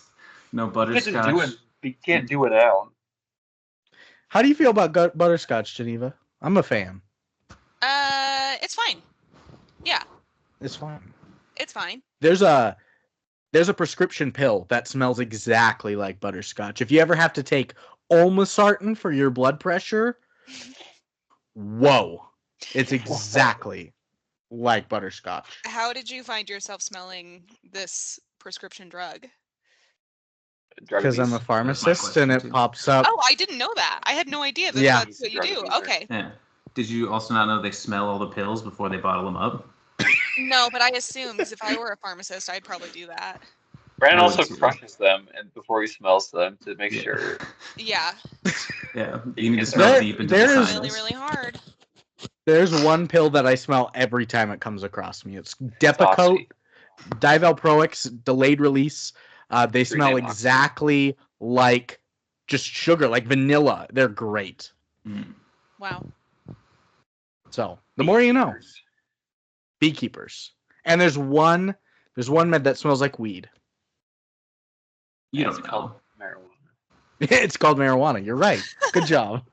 Our next fact is that in a 2024 interview with Polygon, I don't know what Polygon is, David Ayer spoke about the film's visual style. And in quotes, he said, I mean, you got to have the warm honey tones, and the golden light is part of it. And with this one, a lot of times my color palettes are a little more naturalistic. So That's so interesting because, yeah, there were some like really warmly lit scenes, but then there was a lot of like bisexual lighting as well, which I was not expecting. an Oki afterbirth for sure. For sure. What is bisexual lighting? They just got pink and blue everywhere. Yeah, that's literally what it is. Is it literally what it is? Yeah. Oh, It's widowy what it is. It's I. Yes. Yeah. Yeah, Seth. Now go do a strategy. He's like looking at around. risk. Next, this it's such a short fact, but I loved it. This is Jason Statham's fifth film in 2024. Oh my god! Working man. This was January. Damn. I know. Or He maybe I had guess by the 17th. maybe He I did guess 5. maybe I guess it was 2023 and like he had finished the filming and then it released. So either way, he did 5 films in a year. That's a ton. That's crazy. Yeah. And he's Kids not must like love him. he never is like a minor like background character. He's always like top 3 on the call sheets. So Yeah. He's punching people. he's always punching people. To the name of his palace, for God's sakes. You're right. Next quote is that many, but not all of Anzalone's lines are quotes from other movies. I didn't catch any of them, but even knowing this fact ahead of time, I didn't That's cool. I didn't snag Really? any. Like, Beekeeper's a good movie. Yeah, it's starting to click, isn't it? Wild. And- Okay. And then my penultimate is that in the second call center that they go to, in the one with Anzalone, there's a Terminator endoskeleton located in the call center. Like just the framework for Arnold Schwarzenegger's robot from 1984, just chilling in there. Also didn't notice it in the background. No. Chekhov's no. T-100 suit. It's a Chekhov's T-100. You're right. Yeah. It's a Schrodinger's Terminator Yeah. Here he goes. with some heavy Agatha Christie vibes. And an impending sense of doom. Yeah. I mean, if the Terminator's after you or a beekeeper, they're pretty much the same thing. You're going to die. There's always Yeah, an you'd be- impending yeah. sense of doom. Mm. And then my last fact, as usual, is the film's nominations and awards. This only has 3. It didn't win anything, but the 3 it got nominated for was for Best Action Trailer at the Golden Trailer Awards. It got nominated for Best Stunt and Movement Choreography at the Indiana Film Journalists Association of the United States. And it took second place for the Cheesesteak Awards at the Philadelphia Film Critics Circle Awards. And I have no clue what the Cheesesteak Award is. But it took second, so. I want to know how many movies have won that award and which movies they were. The cheesesteakies. Yeah. The cheesesteaky, yeah. It's probably revered. It's Philadelphia. They must think highly of it. I would love a real Philadelphia By cheesesteak. Rocky, the movie Philadelphia Story, Rocky 2, probably. Probably Rocky 3, 4, 5, Rocky 4, Balboa, 5, Creed 1 and Creed 2, Creed 3, Creed upcoming. 3. All of those, yeah, Philly for movies. sure. Invincible, the one where Mark Wahlberg tries out Invincible's for the a Philly Eagles. movie? That's a Philly movie. Seth, congratulations on your Eagles. Thank No, you. yeah. Appreciate it. No. Silver Linings Playbook. That's in Philly. Silver Lining Playbook was really good. I loved that movie. And then David O. Russell went crazy. I think he was always crazy. He was always calling women cunts on set. It was Oh, wild. Cool. boy. Yeah. That's a cool thing. Isn't? We usually don't have a female guest on here. Is it a cool I can thing tell, yeah. to be called a cunt? I guess. I no, that was sarcasm. I apologize. No, it was really funny. I rescind my apology. So that is gonna end our Nunya Bees facts. What is Nicole Kidman getting into this week? That lady. Stung. She's getting stung a lot. I don't know why she wanted to, but she took a bee's nest and she put it at the end of a tetherball pole and is just hitting it around. Yeah, but she stuck her head in to see what's going on. Why is it making so much noise? And she just got stung and stung and stung. And then now she's at the movies watching The Beekeeper, telling you that this is where magic happens and where heartbreak feels good. And I'm a baby girl. And I'm a baby girl. Super, super horny film, man. Who would win in a fight between Baby Girl and Night Bitch? Amy Adams' character. Amy Adams' character and Night Bitch? Probably Night Bitch. Baby Girl was a sub the whole movie. Night Bitch. Yeah, I'm thinking We should do Night Bitch. on the podcast. We should do Baby Girl. It's just like watching porn. I watched it in the theaters and I was like, Oh, no. what am I watching right now? It's a better acted 50 Shades, like an Oscar-style 50 Shades. Didn't get none though. It did not, sadly. Nothing for Nicole, our girl. Wasn't that sad? But yeah, she That got was- stung at the movies. Nicole. Nicole, let's talk about The Beekeeper then. And boy, like I said, Marina thought it was The Zookeeper. Pretty early on, she's like, this is not what I thought it was going to be. Because they pound you with just bee knowledge the whole movie. I didn't think it was gonna be bee. Bee, yeah. Like themed like this so much to the fact that it's like basically an SNL skit of how much bee hunts and bee decor we can style into these things. Yeah, I feel like they really ran the metaphor into the ground pretty quickly. A lot of hive. Yeah. Man, Protect the Hive came up so much. It was like 30 minutes in, and I was like, you guys got to shut up about Protect the Hives and I the know. bee stuff. And then it didn't. It went for another hour and 15. Yeah. Geneva, is that one of those electric, like, baseless cellos next to you? Oh, yes, this is my electric cello right here. Yeah, it's great. I love it. You Big still fan. cello hardcore? Not hardcore, but I still do. And then my biggest thing recently is playing the violin. I've started playing the violin and love it. It's great. And the ukulele and the guitar and Just all of it. Dude, I do not remember the last time I touched a ukulele. I feel like the second it became like sort of uncool, I was like, no, not me. I'm not going to be the ukulele girl anymore. And Is there any difference between fiddling and violining? not really. I mean, fiddling is just a style of violin playing. You can like fiddle on any stringed instrument essentially. oh, interesting. Yeah. I But then I know. guess, a nickname for a violin is the fiddle. Mhm. Yeah. I always wondered how like the most classiest people in the world, yourself included, I guess, violinists, could also share the instrument with like the yokeliest of hillbillies in the world too. Isn't that wild? No, I know.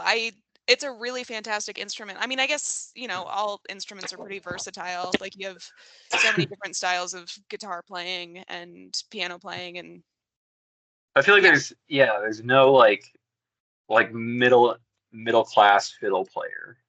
You're You know right. what I mean? The dirt poor or upper class for sure. yeah, I feel like it's got like real like Appalachian roots and yeah, that's sort of like bluegrassy stuff. Do you think you could beat the devil in a cello off? Because you were first chair in high school. I sure was, Brandon. Could I beat the devil in a cello off? Or like beat him up, either one. I think I'd have a better chance of beating him up. Interesting. Yeah. How do you feel about trombones? I like them. Now we're getting out of here, Brandon. Well, Seth's a trombone player. Seth, you trombone? Yeah. I Do you did. still That makes play? a lot of sense. No, not for like 10 years now. But do you think you could? Makes some sense. Yeah, I could pick it up pretty easily. It was a pretty easy instrument. Well, yeah, it's not that heavy. I'm sure you could pick it up. Right. I'm not that weak. Well, I mean, Yeah, I Like mean every weak, but not trombone player's name trombone is weak. but not trombone So week. with like a brass instrument, do you feel like you lose like the embouchure or anything? Because I know like if I don't play cello or violin for a while and going back to it, I've like lost my calluses or like some of the muscle memory is a little wonky. Like, is that the same with Embouchure. What word did you say? Embouchure? embouchure? Like mouth shape, mouth stuff. Yeah. What you lose what that mouth do? Yeah, do you Yeah. think what that mouth do? It's similar to like playing guitar or any stringed instrument. It's all muscle memory at a certain point. But like the trombone especially is just so like you just kind of guess at what you're doing that you just kind of fiddle around till you find the spot. Is it sort of like a slide whistle? I know that's a dumb fucking question. I should know Yeah. that. It is. It's got there's 7 positions on a trombone, but like if it's out of tune and you don't know how to tune it, you can just like move the slide up or down to get the right note you're looking for. Interesting. Okay. I was wondering that too, because I was always like, how do they know? It's like it's very like It's you vibes. do kind of it's vibes. Okay. Mm-hmm.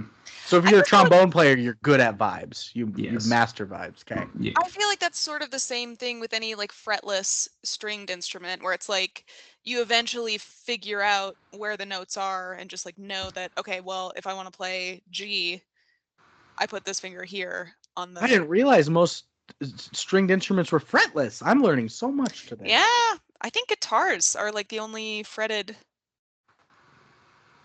stringed instrument, right? Guitars and mandolins, I think. Mandolins, yeah, that's right. Wow. Banjos, yeah. The mouth. Should have done a music podcast. We should have done a music Yeah. podcast. I'd be learning so much right now. Should be in a band. Should be in a band. Man, I didn't even talk about my first bullet point yet in the movie. We went on a huge tangent there. Oh, damn. So, in rural Massachusetts, an elderly woman named Eloise Parker, she's a retired school teacher living a somewhat lonely life, but shares a warm friendship with Adam Clay, a quiet beekeeper who's just like living in her barn. They've got like they've got a mutual thing. Like he stays there with his bees and he brought like all of her gardens back to life and she cooks for him and gives him shelter. He's a beekeeper. He's a beekeeper. And there's like a big like hornets problem in one of the sheds, so he bags it up. He takes the hornets hive down, breaks off like a fluorescent bulb, shoves it in the hive, and then tases the light bulb to set them all on fire. It's like, that's badass. Does that work? No. He's got a lot of vitriol towards these insects, I thought. He hates a hornet. He hates a That was wasp. my thought. When I was doing this, I thought he looks mad. It was personal for sure. Yeah. Everything was pretty much personal for him. He's He's not a chill guy. I'm retired. He's retired. And Eloise, she falls for a phishing scam from the fakest named website ever, friendlyfriend.net. Also, I just have to say, so he says, yeah, type in friendlyfriend.net and it's spelled just like it sounds. Which I just think was such a funny fucking line because it's like, you could have just, you didn't have to say that. Like, you didn't have to say that it's spelled like it sounds because it's like. It wouldn't be. It'd be with no I. Exactly. Anyway. Friendlyfriend.net had me rolling. Yes. So they're like, oh shit, we sent you $50,000. Oh fuck. Yeah, because it was like a money transfer for like an anti-scam thing, and they're like, "You've been so nice to us, we're gonna send you 500." They send 50,000, and they're like, "Hey, put your password in real quick." She's like, "I have to call my bank," and he's like, "Well, if you call your bank, you lose everything, all the pictures of your I'm grandchildren." fired. I lose my job. And Yeah. he I plays got the simple kids, card. man. Yeah. I mean, if you And got he's like, kids, it's like a whole like Wolf of Wall Street thing going on back there. that's my exact note. I said the dude stealing for her is trying to perfectly emulate DiCaprio in The Wolf of Wall Street. I think Like, so. the penny stocks thing is 100%. Yeah. And Yeah. it felt like every time we saw like into that control room, they were playing like Oppa Gangnam Style really quiet. Did you guys notice that? I think it was actually Oppa Gangnam Style. I would Maybe- love that. It looks like a second grader's dorm room, the third workplace. Yeah. It was just like, it was like that old like HP Dell like screensaver where it was like the hippie like waves of It was colors sick. just It was coming cool. in. It looked like a kaleidoscope almost, and I was like, why is that at the front of the screen? So and then they steal her money immediately. They steal it all. Her life savings, her teacher For pension, $2 million. her $2 million for her charity she set up, and so she's so devastated she just shoots herself. Seth, she shoots herself. Damn, that's how she did it. Which like I gotta say, like that's so relatable to like be so embarrassed. And mind you, this woman has a daughter in the FBI, and instead of being like, I'm just gonna call my kid and see if she can figure this out, she's like, I'm so embarrassed, I'm just gonna kill myself. Which like She can't know I fell for this. relatable queen. Like Yeah. 100% I would do the same thing. and then Statham finds her. Yeah, Adam discovers her body, but also just like in the house at the same time, because he like knocks on the door, doesn't hear anything, hears a fire alarm going off. He goes in to look for her. Also I didn't know it was her daughter at the moment, but like FBI's already there. Like, how is an FBI agent already in her home? But it's Verona Parker. It's Eloise's daughter. And she's like, you killed my mom. But then he immediately proves his innocence. He's like, here's the lease. I live in the barn. I take care of the bees. You see the bees. She cooks for me. Here's my stools. We had Here's chicken what we fried do. steak tonight. Yeah. Yeah. Did This they was not ever me. did we figure out why the fire alarm was going off? No. No. Not important. Why was that in there? There was a murder. That's a dead lady. That's why. The gun, a smoking Alarm. gun. Duh. Dead Oh, lady. sure. The dead lady alarm. I bet she made a good meal though. Probably. I always say that I feel it in my soul that in a past life, I was a hefty black woman from the South. That's why you say the N word so often. No. God. I had big hair. I was the lead of the church choir, big gospel choir. I made great baked mac and cheese and Your name was collard Anita. greens and fried chicken. I don't know what my name was, but sadly, I was abused by my husband. I feel What it the fuck in my is this, soul. Brandon? That's so fucked up, Brandon. I genuinely feel this in my soul, like in a You past feel life. in your I was, soul you were abused by your past husband? yes, I do. What'd you do to deserve it? I don't know. I'm trying to connect the pieces. This has been What about, like I what about two felt lives this ago? since I was. I felt it. I can't tell, but I felt this since I was like 16 years old. Were 2 lives ago you abused by your husband? It's just a trend through all of my lives. That's what a thing to know about your past life. I feel it. Do any of you guys have a I past know life my- you feel? No. I think I was I don't have a married current to life, some I think. annoying black woman in a past life that I abused. God. Mine's like genuine. I feel this to my Yeah, me core. too. I don't feel my current life. Oh, interesting. A woke take. That is woke of me. So, yeah, she shoots herself. Very Bernie Sanders. Verona, she briefs Adam on what she has found to be the cause of her mother's suicide. And boy, does he hate when people take advantage of the elderly. My God. He loses his mind. Yes, because he has that whole what does he say? He's like, taking advantage of the elderly is like taking advantage of children. only it's worse. Yeah. And then he like goes on this long tangent about how it's worse to They're take advantage of old people, and it feels so out of place and so ridiculous. Anyway, He hates it. Do not He hates it. take advantage of an old person. To get some gasoline. He's knows what he's doing. Yeah, I mean, so after being cleared and released from the FBI, he contacts I don't even know what he used to contact them, but he contacts a mysterious group called the Beekeepers. It's a secret agency to track down the scammers as he wants to exact revenge for Eloise's death. And they're like, oh, Mickey Garrett. Mickey Garnett. He runs this call center nearby. So Adam just drives over, gasoline in hands. Was beekeeping a front then for this organization known as the Beekeepers that he has further access to? I don't think so. I think he's the only actual keeper of apiarist? He's the only apiarist of the actual beekeeper organization. At least that was the sense that I got. I think that he was just such a beekeeper that when he retired, he was like, I gotta keep keeping bees, you know? He's just like, that's him. He's a beekeeper. I think he joined this secret society as like an ex-intel officer or whatever, and then it's like a sort of like Halloween party prank sort of deal. They told him that we actually do keep bees, and then like a hazing ritual. Yeah. That he just never let go of. Yeah. And he's stubborn now. He likes it. And so, he comes with just gasoline in his hands. Like, the guards out front of the call center, like, what are you doing here? Get back to your car. He's like, I'm here to burn this place down. And they're like, no, you aren't. So he beats them up, and then he's like, all right, I'm going to go burn this place down now. Walks up to, the secretary, and she's like, who are you here to see? He's like, I'm here to see Mickey. I'm going to kill everybody and burn it down. Tell everybody to get out. Okay, she's cool. Like, what? So then he walks in. He's like, you guys better leave. I'm going to burn the place down. They're like, no. He's like, okay. Starts pouring gasoline. He says it as it is. He kills a guy with the telephone. He smashes his skull. Oh, that's right. Yes, that's right. Of course. And then he pours gasoline on everybody.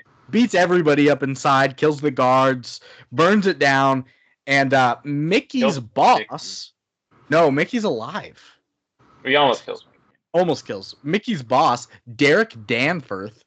This is Josh Hutcherson. He's 28 years old. He's a hotshot. He longboards into work when he gets a call from Mickey regarding the incident. And Derek gives Mickey the credentials to log into their company's cloud, find information regarding the last few people that had been successfully hacked, and then orders Mickey to find and kill Adam. He's like, whoever did it, just kill him. Yeah, it'll be easy. It's super easy. Why did he have to longboard into work? Well, and also I wouldn't call that longboarding into work. Can't drive, he's too short. He put the longboard on the ground and stood there and sort of used the weight of his body to very, very slowly move 5 feet before picking it back up. And he's inside the whole time. He did only move 2 desks down on it and then kick it back up. Yeah. Oh, he can't drive. He's that short. He's short. Oh, wow. Sure. He's cute. Seth, can you still longboard? Yeah, a little. It's not it's super hard. It's like muscle memory, like the playing the trombone. Like playing the trombone. Exactly. Never forget. Yeah. What is the word you said? The alphasins. Yeah. Embouchure. Yeah. The albatross. The albatross. Yeah, good word. How many points do I get for that? Just props at that point. Oh, well, sorry. And then I don't care. Take it back, rescind. I take it back. She joined this podcast for the fucking points, okay? Do you know how long it took me to learn the word embouchure just for today? The vicissitudes on this one. Ooh, good word. That's a point to Lucas. Oh, fuck you guys. Lucas is always throwing out words, and we're just like, sure. Words. Proxy. So Mickey and his men find Adam at Eloise's place, and they're like, this is the guy, this is the truck, this is all this. They're like, well, what should we do first? But shoot his beehives with shotguns. Don't shoot the man.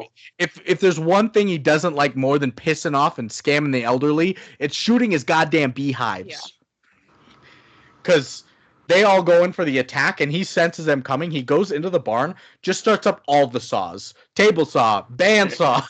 Like, everything's running. Getting them ready, getting them warmed up. I don't think it's so much that he sensed them coming, rather than they were on a completely desolate, like, backcountry road where no one else was, and And they're shotguns. They were about 20 feet behind him, and started. I think he also blowing the beehives to smithereens. You're right. He also feels some sort of connection with the bees. The bees. You're right. Yeah, that's true. It's like a Spidey sense, but a bring it back to Spider-Man, a bee sense. A bee sense. A bee sense. And so yeah, but he doesn't like kill them all with the saws. He just starts them up and then just chokes everybody out, basically, except for Mickey, who's there trying to shoot him. He disarms him and then just runs his hand through the bandsaw, cuts off all his fingers. Ouch. And Mickey, I don't know how Mickey escaped. I guess he let him because he just threw him in the bed of like a truck or something. But and he's then escaped. He leaves, walks away. Yeah. Walks away. He's like in his car, like calling on a bridge. And he's like, Derek, this guy's fucked up. We gotta get out of here. And Adam just comes up right behind him, takes him out of the truck while he's still on speaker. He like uses one of his ratchets to like bind him down, and then just ties him to his truck and sends him off the bridge. There's a little bit of like some Saw-esque creativity and violence in this movie, I think, all around. Just like, how can we kill someone with a phone? How can we kill someone with a steering wheel type thing? There's some element of creativity, sadistic as it may be. I 100% felt that when the SWAT team member's body got chopped in half by the elevator later. Yeah. We'll find his final destination. Wild. Yeah. Seth's just sitting there like, what movie did you guys just watch? Same one I watched.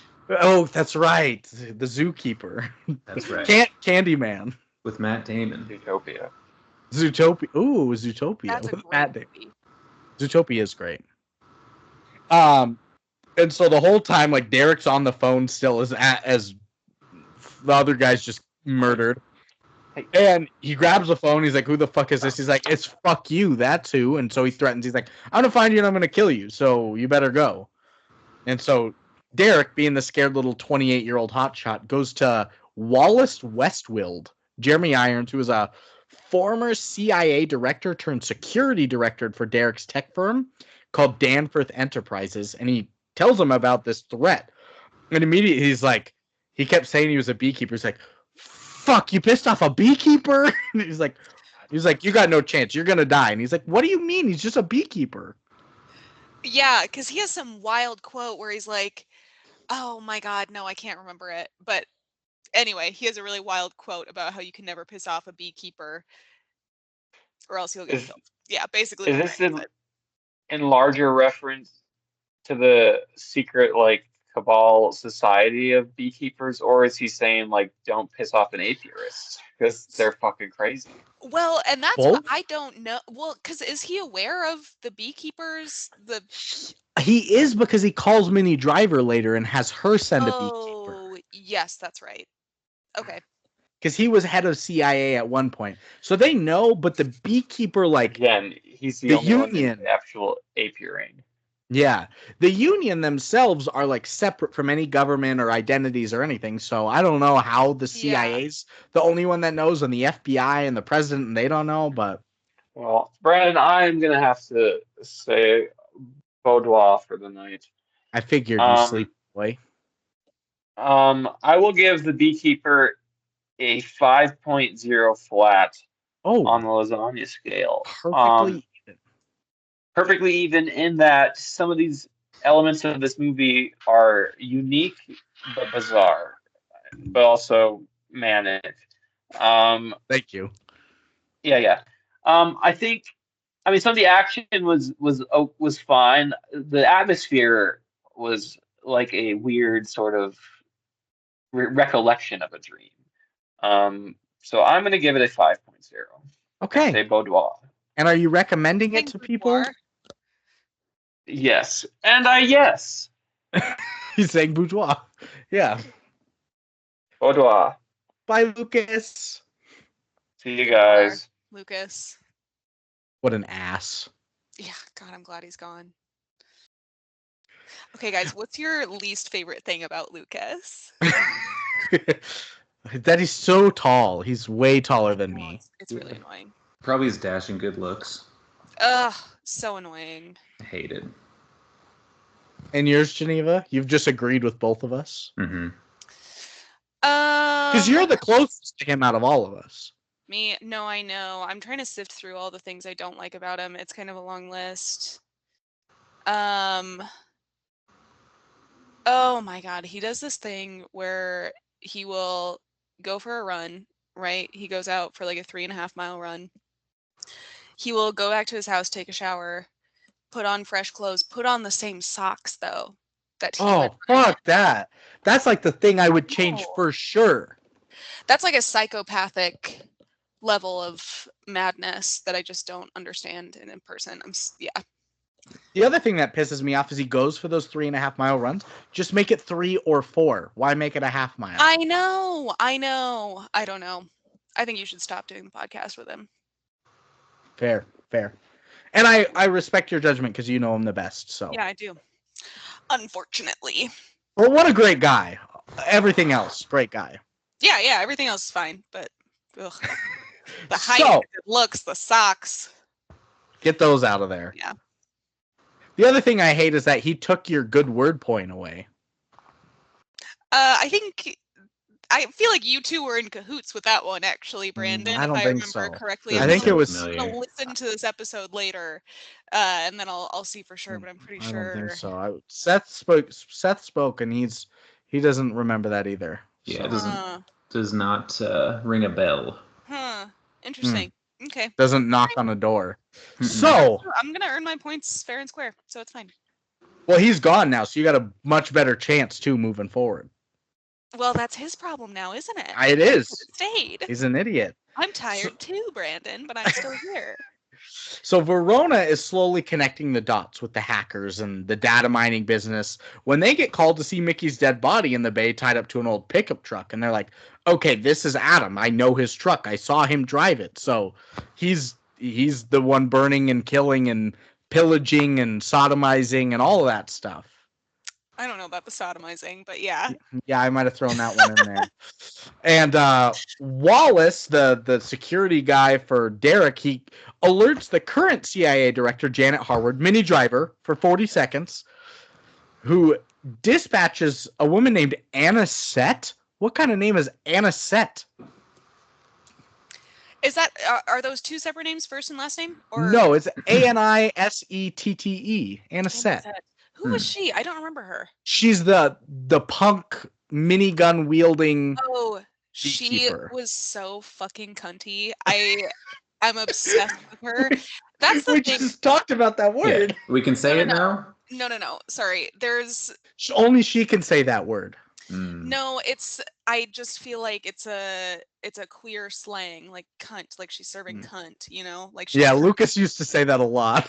Yeah. Okay, yeah, I feel like Lucas can't not say in the that. same way. Yeah, not in the same way. He meant it in a weird way. So up until this point in the movie, let me just interject. Please. We had seen a lot of bisexual lighting, right? I think it was when Jason Statham confronts the secretary at the first call center, and she's got this little Jeff Koons mini figurine on her desk. Yeah. The balloon dog, whatever. I hate that guy. And I think that's the first instance of bisexual lighting. Then we have Minnie Driver. Love. Mm-hmm. And then we have Anisette, which amazing name. Now that I know that that's what her name is. She's in this gorgeous long pink trench coat. Yeah, trench coat. Fuck ass haircut. And what is it? In the back of the minigun. She she's blowing this gas station to smithereens. She kills cops. And I'm just like, this is a movie for the bisexual girlies for sure. Yeah. And the January Sixers as well. It's a weird intersection. Bisexual girls, J6ers. This is the movie for them. So anyway, sorry. What a weird crossroads it is, but you're very right. You're very right. I was kind of thinking like Anisette's such a weird name. It's got to be named after like some town or lake in Europe or something. Yeah, wouldn't that be crazy? That would be super crazy. Yeah, that would be like such a hot girl thing to do, is be named after a lake or a city in Europe.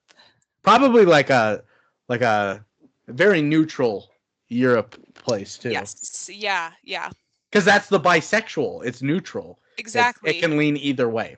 Yes. Exactly. Exactly. We So get maybe it. we'll just say Switzerland, and we'll say like. Sure. Yeah. Switzerland. Yeah. That's a good. Sure. I wasn't even thinking of that. Is Seth a name of a town in Switzerland? I haven't gone through the list. But I don't think Brandon is. Geneva definitely isn't a city in Switzerland, but Anisette could be. Anisette could be for sure. Very well could be. So yeah, they unleash her to go and kill him, and he's coming to the gas station. The thing with Jason Statham this whole time, everybody he's killed, it's been quiet, it's been sneaky. She comes up, Machine Gun Kelly blaring in her vehicle, in her truck, pulls up, minigun. She hops out with a Tommy gun, just starts killing cops and civilians trying to find him. So what does he do? He does what he does best. He pours gasoline on her and sets her on fire. Oh, no. You know, okay. So no, he hit her in the face with honey. Yeah, because she's shooting with her minigun, and then somehow he like steps out from behind the pump, nails her with a jar of honey. Domes her with a jar of honey. Yes. And then sets her on fire. Which is a fire retardant, of course. We all know that. It ignites a fire. No, I don't know at all, but obviously it is. Sets her on fire and cuts off her finger. That's his calling card. Which they don't ever address at any point in the movie, if I'm recalling correctly. No, he cut off her finger for a reason, because we'll get there. The beekeepers, they hear that he killed Anisette, and they're like, "We're neutral now." They're like, so Mini Driver calls Wallace. She's like, "Yeah, you don't get our help anymore. You're on your own." So he organizes like an ex-special forces protective team led by some tall drink of water. Pettis. Tall, dark, and handsome, little stubbly beard. Kind of gave me Henry Cavill vibes. He was like the SEAL Team 6 guy. Why can't I remember him? You don't remember him? I literally watched this movie today, Brandon. So it's like fresh in my mind, but this guy, I think I was so taken with Anisette and so like bereft by her passing that I just like can't remember who this guy is. You had to take a couple hours of bereavement pay and then come back to absolutely. It. Yeah, you missed Pettis apparently. Yeah. Tall drink of water. Big man. Okay. And he briefs them on the Beekeepers, which are, like we've said, an elite clandestine human intelligence organization that operates outside of the government's checks and balance system. And they're tasked with both protecting the United States and the global system, akin to worker policing and how beekeepers maintain bee colonies. It's not just they're called the Beekeepers. They live the life of a worker bee. And what does a worker bee do, Brandon? They work for their organization until they die, regardless if they're old or they retire. And even though Adam has considered himself retired, he's going to pursue and act on vengeance and take out a queen if need be. Yes. Beautiful. He's a queen slayer. He really is. And so Verona and her partner, Matt Wiley, they're seeing the chaos at the gas station in Springfield and know that Adam's behind it, the Beekeeper. So they anticipate his next target is the 9-Star United Center in Boston, which is the headquarters that oversees Derek's global scam call centers thing. And Adam, this is where I said, he used that severed finger from Anisette to infiltrate like a Beekeeper recon site. There was nobody in there, but he goes in there, uses the world's oldest computer I've ever seen to track the call centers to the headquarters, which is indeed that 9-Star United Center in Boston. And so now he's on his way. I was like, how is this old ass like IBM thing? The text was in green. Yeah, I don't know. There are certain like technological things in this movie that I cannot quite reconcile in my mind. Because it makes no fucking sense. I mean, earlier when the one girl like finds out where they are in about 2 seconds, even though the FBI can't find this like crime syndicate, this random woman who's like, she was a part of the Beekeeper Yeah. organization, right? Okay. Yeah. She like finds it in 2 seconds. I don't know. Yeah, old ass fucking computers. That's how I felt with the money wiring too. They're like, she killed herself, and they're like, how are we ever gonna trace this money wiring? I was like, they wired money to her. Just follow that IPN back. Yeah. No, That's I know. That's the easiest thing for the FBI. Dude, I'm sorry. I think the way that this movie was written was Mr. Ayers was scammed, and then like following getting scammed, he's in the shower anecdotal. and he's 100%. I think he's like fuming, and he's like in the shower the next day. He's having these imaginary conversations with the scammers, and like from that, I think the script is born, and there was no research, no logic at all whatsoever. A Star is Born. A Star is Born. This movie really is it's a gold star of a movie. Gold Star is Born. Seth, you love that film and the song Shallow. Yeah, big fan. Can you sing Shallow? I don't want to do it injustice. You're right. Yeah, I'm too big of a fan. And who sings it? I want to say that one was Shania Twain on her famous biopic. Yeah, you're right. Yeah, oh my god. Yeah, good job. Super fan. Yeah. So, the FBI calls the director, Jackson Prigg, who authorizes like this FBI SWAT deployment. They're going to go secure that call center, but they're beat there by Pettis's team. And so, who order them out? So, like, I guess we'll stand outside and set a perimeter while everybody else is inside. So, Pettis and his crew come into the call center, the most profitable one. And the executive there, Rico Anzalone, he's refusing to obey the orders and evacuate everybody. And this causes all this confusion. So, Adam just, like, walks into the crew of, like, SWAT teams all in their gear. And he's like, yeah, we got to find a way in. We got to find a back door. And they're like, yeah, you're right, man, in a hat. In street clothes? I'm recalling this differently.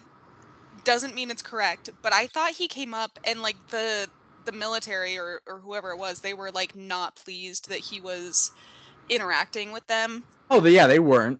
Yeah, and then he was like, yeah, I wish we could just like find a back door, and they keep like trying to shoo him away, and that's when he like punches one of them. They've got their guns fucking drawn, pointed at him. There's 14 of them with guns in a circle. And he just like starts wailing on one of them, and no one shoots. And then he takes all of them out. He kills all of them. Just wild. And inside, Pettis gets Anzalone to call Derek, because Derek's like, I'm not shutting down this operation. We make too much money. He's like, call your boss. I was ordered by him. So they call the boss. Derek is in there, and he's like, fuck that. Don't shut it down. This is my most profitable place. I don't care about their safety. And immediately Adam's like inside. He's like, I would probably shut this down if I were you. And then just starts just fucking people up. Is that the same scene where he's wailing on somebody in the face with a stapler? Yeah, just right after that. Yeah. Oh, okay.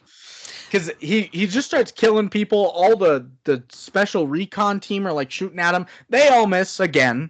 Yeah. And then he just crawls into the ceiling and is just like running around, and then would drop through the ceiling, hang somebody, and then go to another spot and then hang somebody.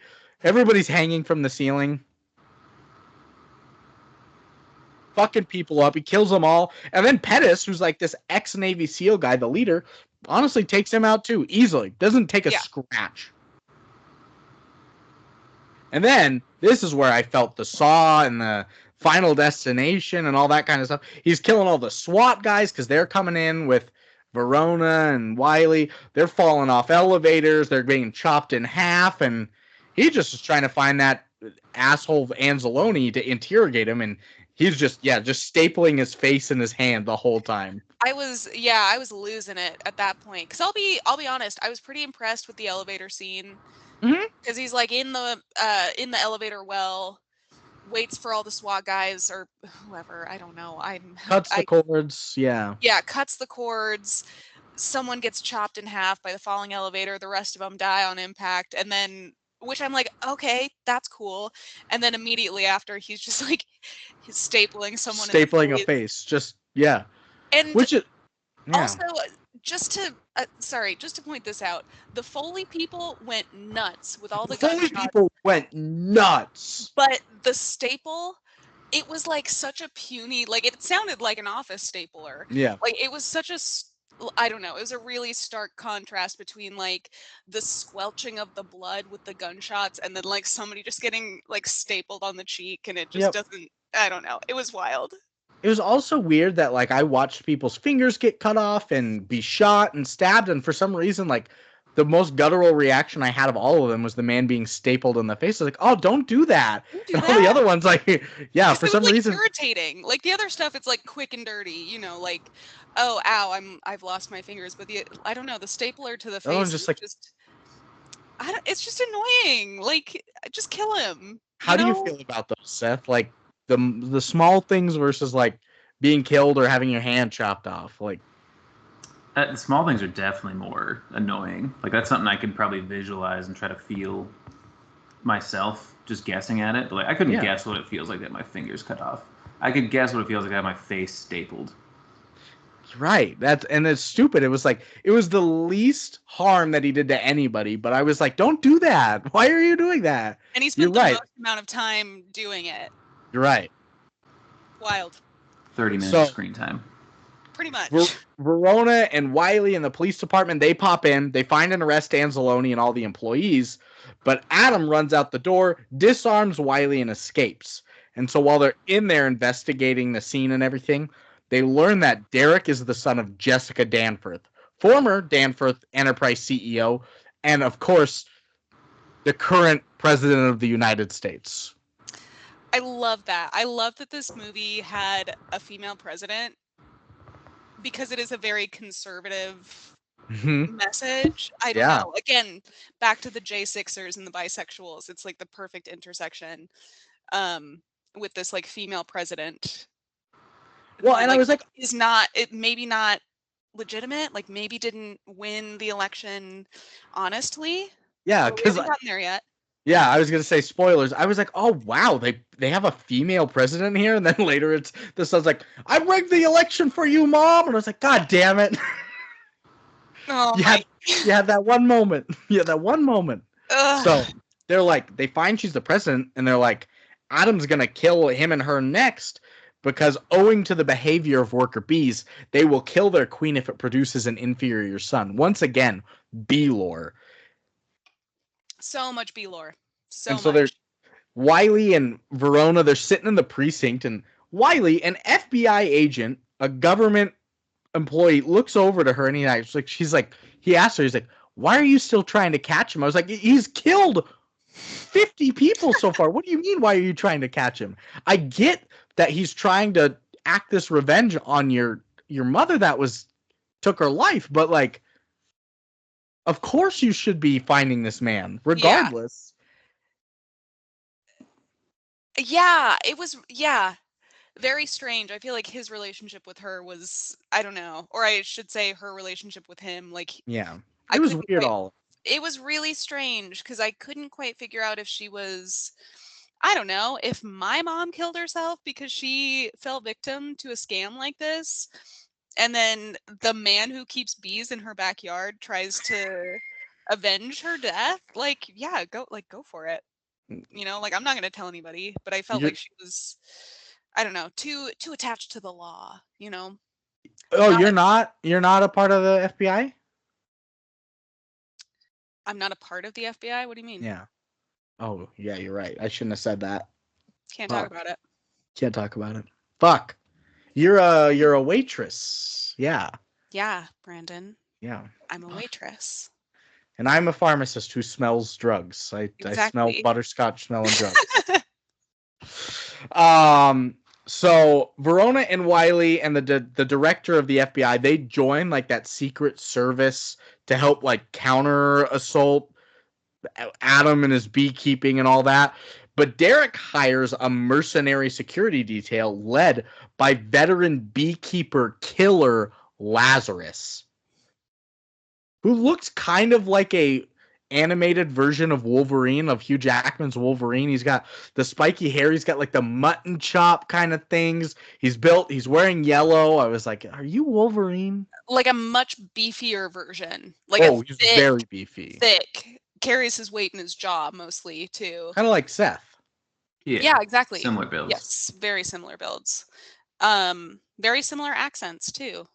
Very. I don't even know what he was even saying most of the time. I was like, no, I was telling my husband the South African accent is so tricky to understand because it's like, I don't know, it exists in this weird, almost Australian, almost New Zealand, almost English, like mess of an accent, and it's it is what it is. It is what it is. And so they're all at like this coastal mansion. Derek's like, I'm going to stay with you, Mom, because they're not going to get me because you're the president if I'm here with you and you've got all this protection and I've got this protection. They're like, he'll never come here. And no, he's going to come. Yeah. Secret Service is like meticulously scanning every vehicle. They're like welding the manholes shut around the perimeter. But Adam sneaks in regardless. He breaks the welds on one of the manholes and then pulls out a longboard or a skateboard and grabs onto the bottom of a semi and is just like skating his way underneath semi after semi until like another guy on skateboard coming underneath, like looking underneath the things, sees him. He kills him upside down, somehow hanging upside down on a skateboard, changes all of his clothes with his clothes, and then is like, I'm part of the Secret Service now. I was like, what? No, it was totally bonkers. Yeah, because I was thinking about the logistics of changing your clothes underneath, like the chassis of a semi. Like it wouldn't. Like what the fuck are we doing? I don't know. I'm not a car guy, but I'm pretty sure it can't happen. Yeah. So I don't know. And so he's blending in. Prig confronts Derek, questioning him in front of his mother about his own company and how he's achieved his funds. And he ultimately admits to misusing Wallace's CIA algorithms to organize scams and phishing schemes to rig Jessica's election by flipping the necessary swing counties in her favor by stealing all this money. Huh. And meanwhile, Adam's just like walking around in a suit in the party. Verona sees him, and so he's like, fuck, now I gotta get out of here. Just starts beating up mercenaries and the Secret Service agents to reach the office until he comes up upon Lazarus. And this is the first time he does take a beating. He gets stabbed in the gut and punched with some brass knuckles a couple times. But then he just takes the knife and like stabs him 14 times, punches him like 14 times. He knocked off his peg leg. I didn't know he had a peg leg. I didn't know he was a pirate. Oh, he flashes the leg, I think when he's first introduced, like very, very briefly flashes the leg. And he takes such a fucking beating from Adam Clay. Is that his name? Adam Clay? Yeah, you nailed it. I can Watch never this remember. Today. Yeah, no, God. Yeah, he gets stabbed like a million times. He has his face slashed. He gets like stabbed in the ribs. Oh, doesn't he get shot in the neck? I think so. Before this? Yeah. Before they're in like that hall of... I mean, Wolverine's a thick Wolverine is a force to be reckoned with. That's true. That's true. He's a superhero. Yeah. But he kills him, and then a horrified president announces that she's going to expose her son's crimes to the public, even if it adversely affects her position, prompting Derek to hold his own mother at hostage after killing the FBI director just as Adam and Verona and Wiley enter the room. And Derek's like, Mom, I'm going to shoot you. And Adam's like, okay, kills Derek. It was supposed to be the big bad villain. He just shoots him in the head. And Verona sees him there, waits just a second, long enough for him to jump out the window onto the beach, grab his scuba gear, and swim out into the ocean unscathed. And that's the end of the Beekeeper. Credits. Yep. Which also, Brandon, as a pharmacist, I'm surprised you did not mention that Josh Hutcherson's character, whatever the fuck his name is. What is his name? Derek something. Farnes. Danforth. Derek Danforth. Derek Danforth is doing so many fucking drugs. Like He's in doing front so of many his drugs. mom. And she like picks up. She comes into the office. He's sitting like at her desk. He's just snorted a line of coke. She comes in. Picks up some whiskey. Yeah. And she picks up his vape and she's like, "Is this nicotine?" And he's like, or is this nicotine or is this like something else? And he goes, don't smoke that unless you want to see mechanical elves. And I'm like, so you have like a DMT vape that you just, I didn't even know that DMT could be vaporized. I guess I'm not cool enough, but I'm not cool enough. Wild. I just didn't think that was like a recreational drug that people do, that they just like have on them. Seth, have you ever seen DMT elves as one of your sleep paralysis demons? I don't think so. I usually sleep on my stomach though, so like they're just like laughing at me from behind my back. Yeah, so you don't see them. So there could be little mechanical elves back there. There could be. Do they like to tickle you? I would say probably. Okay, then DMT and. But I like to next week. But I like to tickle you too, so it could just be me. It could just be you. I'm kind of elf heighted as well. So yeah, very similar. 5'7". Yeah. Famously. So either if you do DMT, you'll either see mechanical elves or Brandon. One of the two. Got it. Oh, I love that. I would take those odds for sure. Yeah.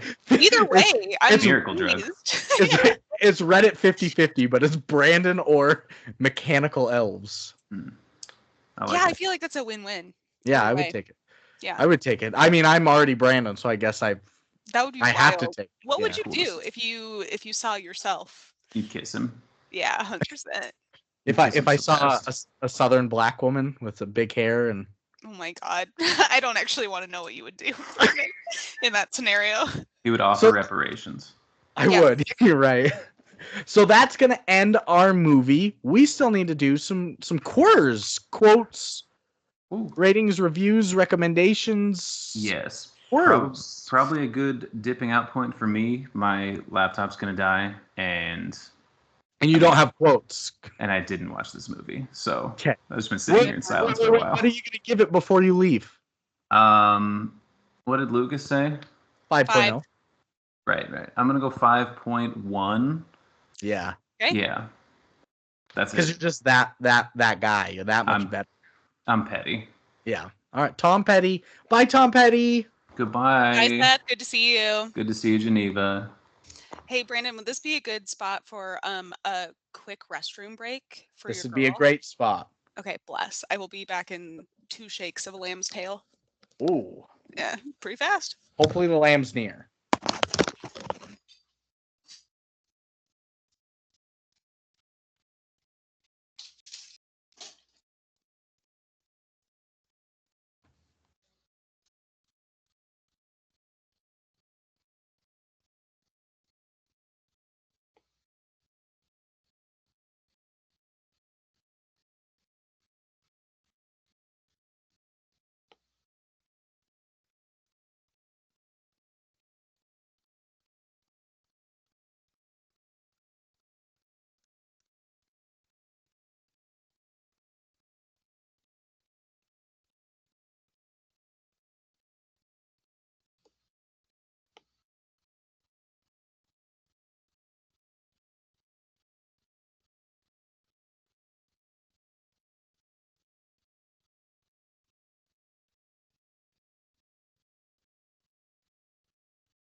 Okay, we're back. She's back. I'm back. Did you take any quotes while watching this film? I have 2 quotes that I wrote down. Right, read them off. Okay. I lost my virginity in that barn. Yeah, that was one of mine. Yeah, that was a good one. And then this one was a masterpiece. For someone who has elevated fucking up to an art form, this may as well be your Mona Lisa. Oh, I almost took that too. I really liked it. I liked that one. 8, 9, 10, 11. So I've got 11 quotes. Oh, damn. Okay. I'm a fiend with taking a lot Love of quotes. And most of them are bee puns, unfortunately. Lazarus goes, to be or not to be? Oh Isn't my that the God. bloody question? And Adam goes, I think I'll take to the bee. I was like, fuck you. Incredible. When Verona's like, why are you in my mother's house? He was like, I was bringing her a jar of honey. And she's like, who are you? Fucking Winnie the Pooh? And also, what's so funny about that quote is she had just found her mother's Yeah, don't be dead making jokes. corpse. Yeah, I know. Like, the blood is on the wall. Yeah, she was not as upset as she should have been. I'm just gonna say that right now. He was more upset. I know. He really cared. When he goes to take down that first call center and the guards are outside and they're like, who the fuck are you? He's like, I'm going to come burn this place down. He said, you better get in the car, buddy. I'm counting to 3. And Adam just goes, 1, 2, 3. There, I did it for you. And then he kills him. That was actually quite cool. You said most of this one earlier, but it's his monologue about children and elderly people. Taking from an elderly person is bad as stealing from a child. Maybe worse. Someone hurts a child, there are parents, people who care, ready to step in. Someone hurts an older person, sometimes they're left alone to face the hornets alone. I was like, God damn it. Why do you have to throw the hornets in there? I know. Which I don't know. I feel like they could have gone more in detail about the relationship between her and her daughter. Because I'm like, sure, she's not alone. Like, what are you? I don't know. She was there that night. Exactly. No, I know. Yeah, because it's not like anybody would have called the cops. Like, maybe Eloise did. I don't know. Maybe she called her daughter and was like, I'm having a hard time, so she's coming to check on her. But they didn't show that, so we don't know. It just seems, yeah, I take issue with her death for a number of reasons. One, I don't think she would have shot herself. I don't either. Women don't typically end their lives that way. And also, I don't think she would have actually killed herself. I don't either. Yeah. And she has resources. Yeah, exactly. She's running a charity. Like, she's very, very well connected. She's got this man who lives in her back shed. Like, she's got this daughter who's just coming around unannounced, apparently. I don't know. Yeah. I think she's fine. Yeah. When he goes to burn the call center down, he's inside. He goes, I'm a beekeeper. I protect the hive. Sometimes I use fire to smoke out the hornets. I'm like, well, there's more education for us, but I don't need it again. When Pettis, who you don't remember, is in the group with all the other guys, and they're like, we're SEAL Team 6 and Green Berets. Like, what is he going to do? He's like, Wallace goes, he's not like you.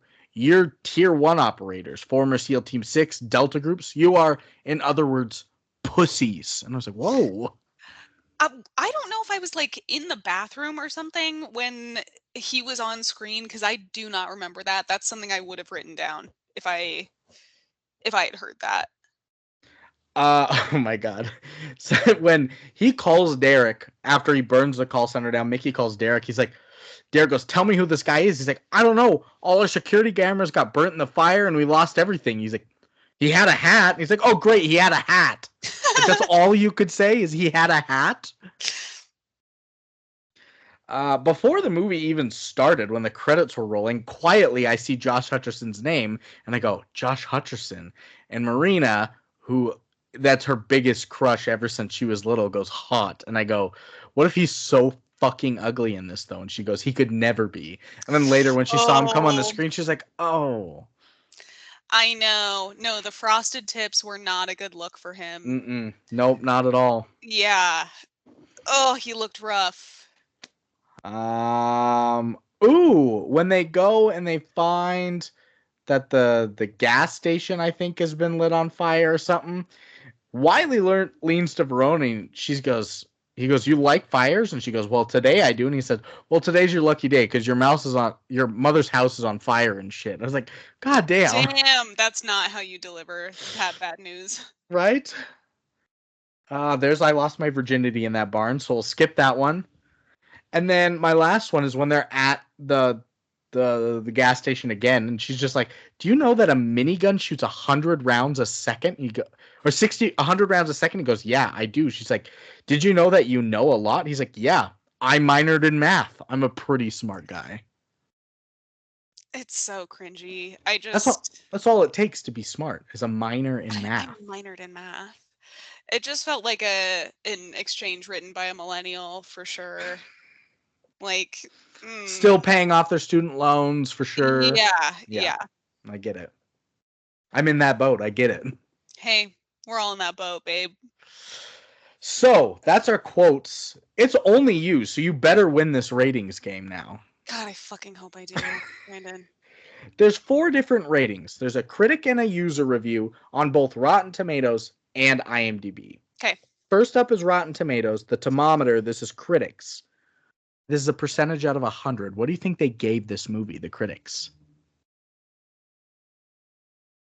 And I'll tell you, Rotten Tomatoes is different than like average of all the scores. It's a yes or no. It's fresh or not. So what percentage of people said it's fresh? Critics. 61%. Hey, you win. You're the only one here. It's a 71%. Yeah. Okay, that's not bad. Okay. But what about the people? Also on Rotten Tomatoes? Mm-hmm.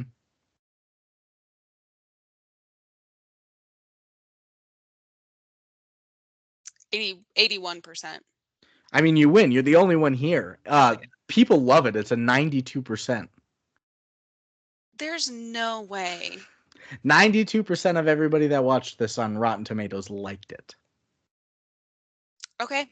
A lot of J6ers on Rotten Tomatoes. And bisexuals. Yeah. Yeah. And then IMDb's just an average score of everything, so maybe a little more accurate. What do you think critics gave this out of 100? Oh my God. I think it's going to be in the 60s again. I'm going to say 64%. Hey, you win. You're the only one here. It's 53. Yeah. Okay, that's fair. Yeah. And then people. This one's out of 10 to a decimal point.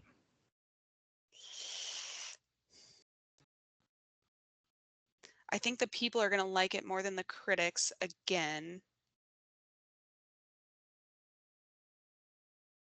7.2. And you're the only one here. It's a 6.3. Okay. Not bad. So critics gave it a 53 and a 71 for a 62. Audience is a 6.3 and a 92 for a 7.8. Lucas gave it a 5.0. Seth gave it a 5.1. What are you giving the Beekeeper? This is on the John Lasagna scale, so you got to be objective here. Okay, what the hell is the John Lasagna scale? Well, you know John Leguizamo, the actor who yeah, that's him. John Lasagna. This is his scale. Okay. I'm going to give the Beekeeper I'll give it a 4.2. The low. And I'll say this, Brandon. I watched it by myself, save for like a couple scenes where my husband like came in and was, doing work while I was watching a movie in the middle of the day. It was much more fun watching it with somebody else in the room so we could like dog on it a little bit. I think watching it by myself, 4.2. If I was watching it with other bisexuals or J6ers, I think be a riot in there. I think it would be a literally riot. And metaphor. Yeah, exactly. I would love that experience. But yeah, watching it on my own, I think I'm going to rate it more poorly than if I were watching it with other people. Okay. Yeah. I'm the highest of us. I'm a 5.8. I mean, it's not very high, but I was ready for this to be worse than it actually was. Like you said, there's some good action at some points, but then there's too many B puns. It's too heavy on the fucking bees, and I don't know what the beekeepers are and why the old lady killed herself and all that. There's a lot of loose ends. We need to tie our shoelaces before running, and they didn't. So 5.8. So if it had a tighter screenplay, or I guess a more comprehensive screenplay, do you think you would have enjoyed it more? Yeah, probably like a 5.9. Interesting. Yeah. Okay. I think it's pretty much capped at where it probably could be. It might be able to get to like 6.5, but honestly, like there's those few things, but otherwise it's kind of a mindless action movie. Yeah, that's fair. Fun though. I had fun. I had fun. I didn't hate it. No. Yeah. And let's hear, I've got 2 critic reviews to see what they said. Matt Zoller Cites at RogerEbert.com says it's a real shame that The Beekeeper isn't the righteous trash masterpiece that it keeps threatening to turn into, which is what I'm saying. I felt like it was every turn it was about to be god-awful, and it wasn't. And then John Nugent at Empire Magazine said Statham is as gruffly convincing as he usually is, though it's 20 minutes before he's allowed even to kick any ass. The action scenes are horribly inconsistent, and you do have to put up with quite a lot of stuff about bees. Yeah. Yeah. Fair. Fully agreed. And then I've got 5 of the common folk, the users that want to chime in. First up is by Unique Particle on IMDb. He says, for an autistic person that's been scammed numerous times, oh no, Beekeeper hit the spot. I absolutely loved the way everything played out. Well-directed, crystal smooth writing, amazing story, and top-notch action. Highly recommend. I'll definitely want to own it in 4K. 10 out of 10. Wow, okay. So it's the bisexuals, the J6ers, and the autists. Yeah. Okay. Yeah. Next is by Cosmasp on IMDb. He says, not sweet, ... as honey, but vicious. Because of like protecting the hive and all that. So no puns intended. Actually, if you're open for it, there are a few puns or information and bits about bees that you can learn or at least hear about the bees. And bees are important, unlike some humans, at least according to the movie. That said, suspension of disbelief is quite important with this one. 8 out of 10. That's a high score. I mean, it's such a strange movie because it does teeter on the edge of like being campy and like being ridiculous and sort of like laughing at itself, and then really taking itself very seriously and trying to convey this message of like justice being more important than the laws. And yeah, which then I'm gonna fucking staple someone's head. It's like, I know. Yeah, I don't know. I think I agree mostly with those reviews. Yeah. Next is by Evanston Dad on IMDb. He says, I watched The Beekeeper on an airplane, which is the only conceivable place to watch it unironically. 5 out of 10. Yeah, okay. 100%. I still probably wouldn't even watch this on an airplane, but I guess, yeah, this is, if you're to watch it somewhere, why not on an 8-hour flight across the country? Yeah, I feel like if you're bored out of your mind, The Beekeeper is like an oasis. If you're like, if you are stuck in one seat for 8 hours, The Beekeeper is going to be great. Baby screaming, somebody's eating like salami like 2 seats down. You're like, that's too smelly of a food. Yeah. Rough. Yeah. Yikes. Yeah. My penultimate review is by Yankee Do. And they say, ignore the haters. They probs think that Avatar is a great movie. Movie or others, this is one of, if not best Statham movie, going more guys he takes out than a dustbin. Man, funny too, not sure if filmed mostly in UK, as to a UK stars minor driver Jay Irons. Don Galley and even a few more Redgraves plays the Prez of USA. Not sure if was made with UK money. I mean, there's a few USA actors in it, but apart from extras and most probs English nevertheless, it's a great action, guns, blood, bodies, mangled, etc. What more can you want from a movie with hardly any CGI? Unlike Avatar, fucking rip-off, or Marvel movies, where scenes just stand in front of screens. 10 out of 10. Man, that wasn't so much a positive review of The Beekeeper as it was a negative review of Avatar. And a negative reflection on grammar. Yes, I think Yeah. that person was having a medical emergency when they were writing that. Like, They were sniffing too much butterscotch at the time. yeah, yeah. God. When I read some of those, when I'm taking the script, I'm like, what are you? A copy and paste. What are you even saying? And then my last review today is by Left Banker -1. They say, seriously, how old should you be before you grow out of these ridiculous combat movies where one man takes on an army? 12? 13 tops? Jeremy Irons simply cannot do an American accent, period. He sounded like he had a speech impediment. The FBI woman was morbidly obese, yet wore a Harvard track and field t-shirt. Was that supposed to be ironic? The movie shows why no one should have a gun in their home. More folks die from their own hands than intruders. 1 out of 10. Wow, I don't even know where to begin. I thought she looked good. I didn't think she was morbidly obese. She wasn't fat. Like, no. Not even a little bit. No. Especially not morbidly obese. No, not even close. Wow, poor guy. I hope I don't know. I feel like at what point do you grow out of like fat shaming people like 12, that? 13 tops? Yeah, exactly. And he doesn't know where to stand on gun reform quite yet. No. Oh my God. I mean, yeah, no, we shouldn't have guns in the home. I think if that woman didn't own a gun, she probably wouldn't have killed herself. But he also sounds like a J6er. Probably is. So they're inconsistent in a lot of areas.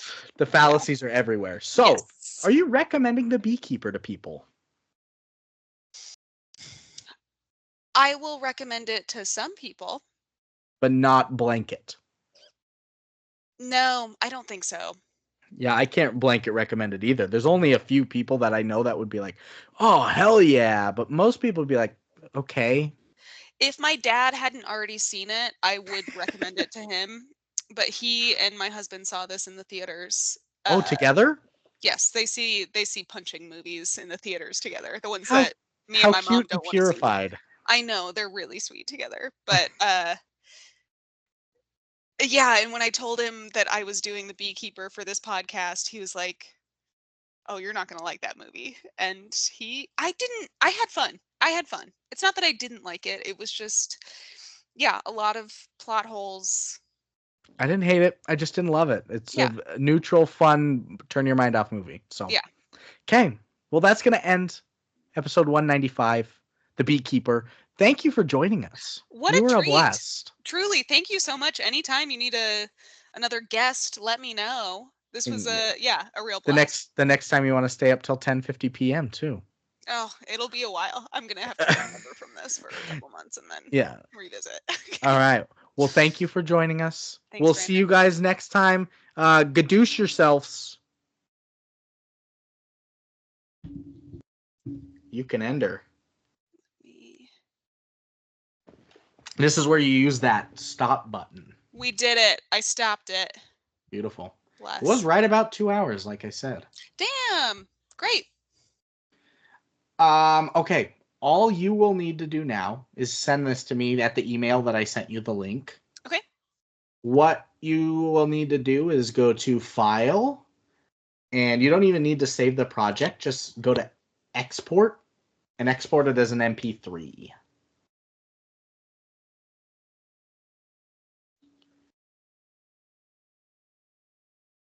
And then towards the bottom, there's like a quality section.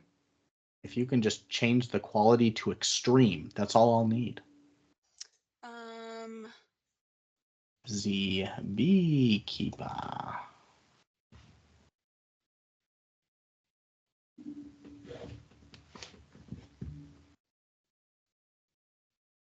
Hold on. At what point do I get to... Does it ask me to change the quality or give me the option to?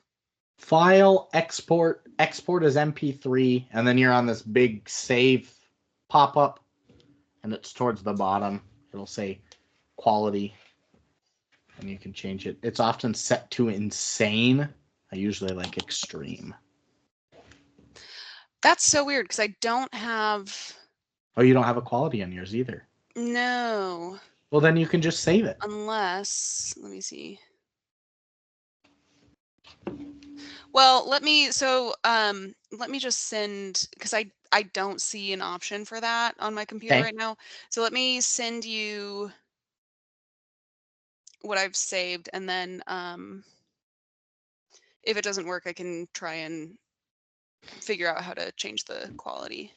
And you don't even, like I said, you don't even need to. Usually it's just a Okay. very high quality that it defaults to, and then the file sizes are huge and they take forever to download, but that's not an inconvenience to me. So you can just Okay. export it as an MP3 and then send it to me at your convenience.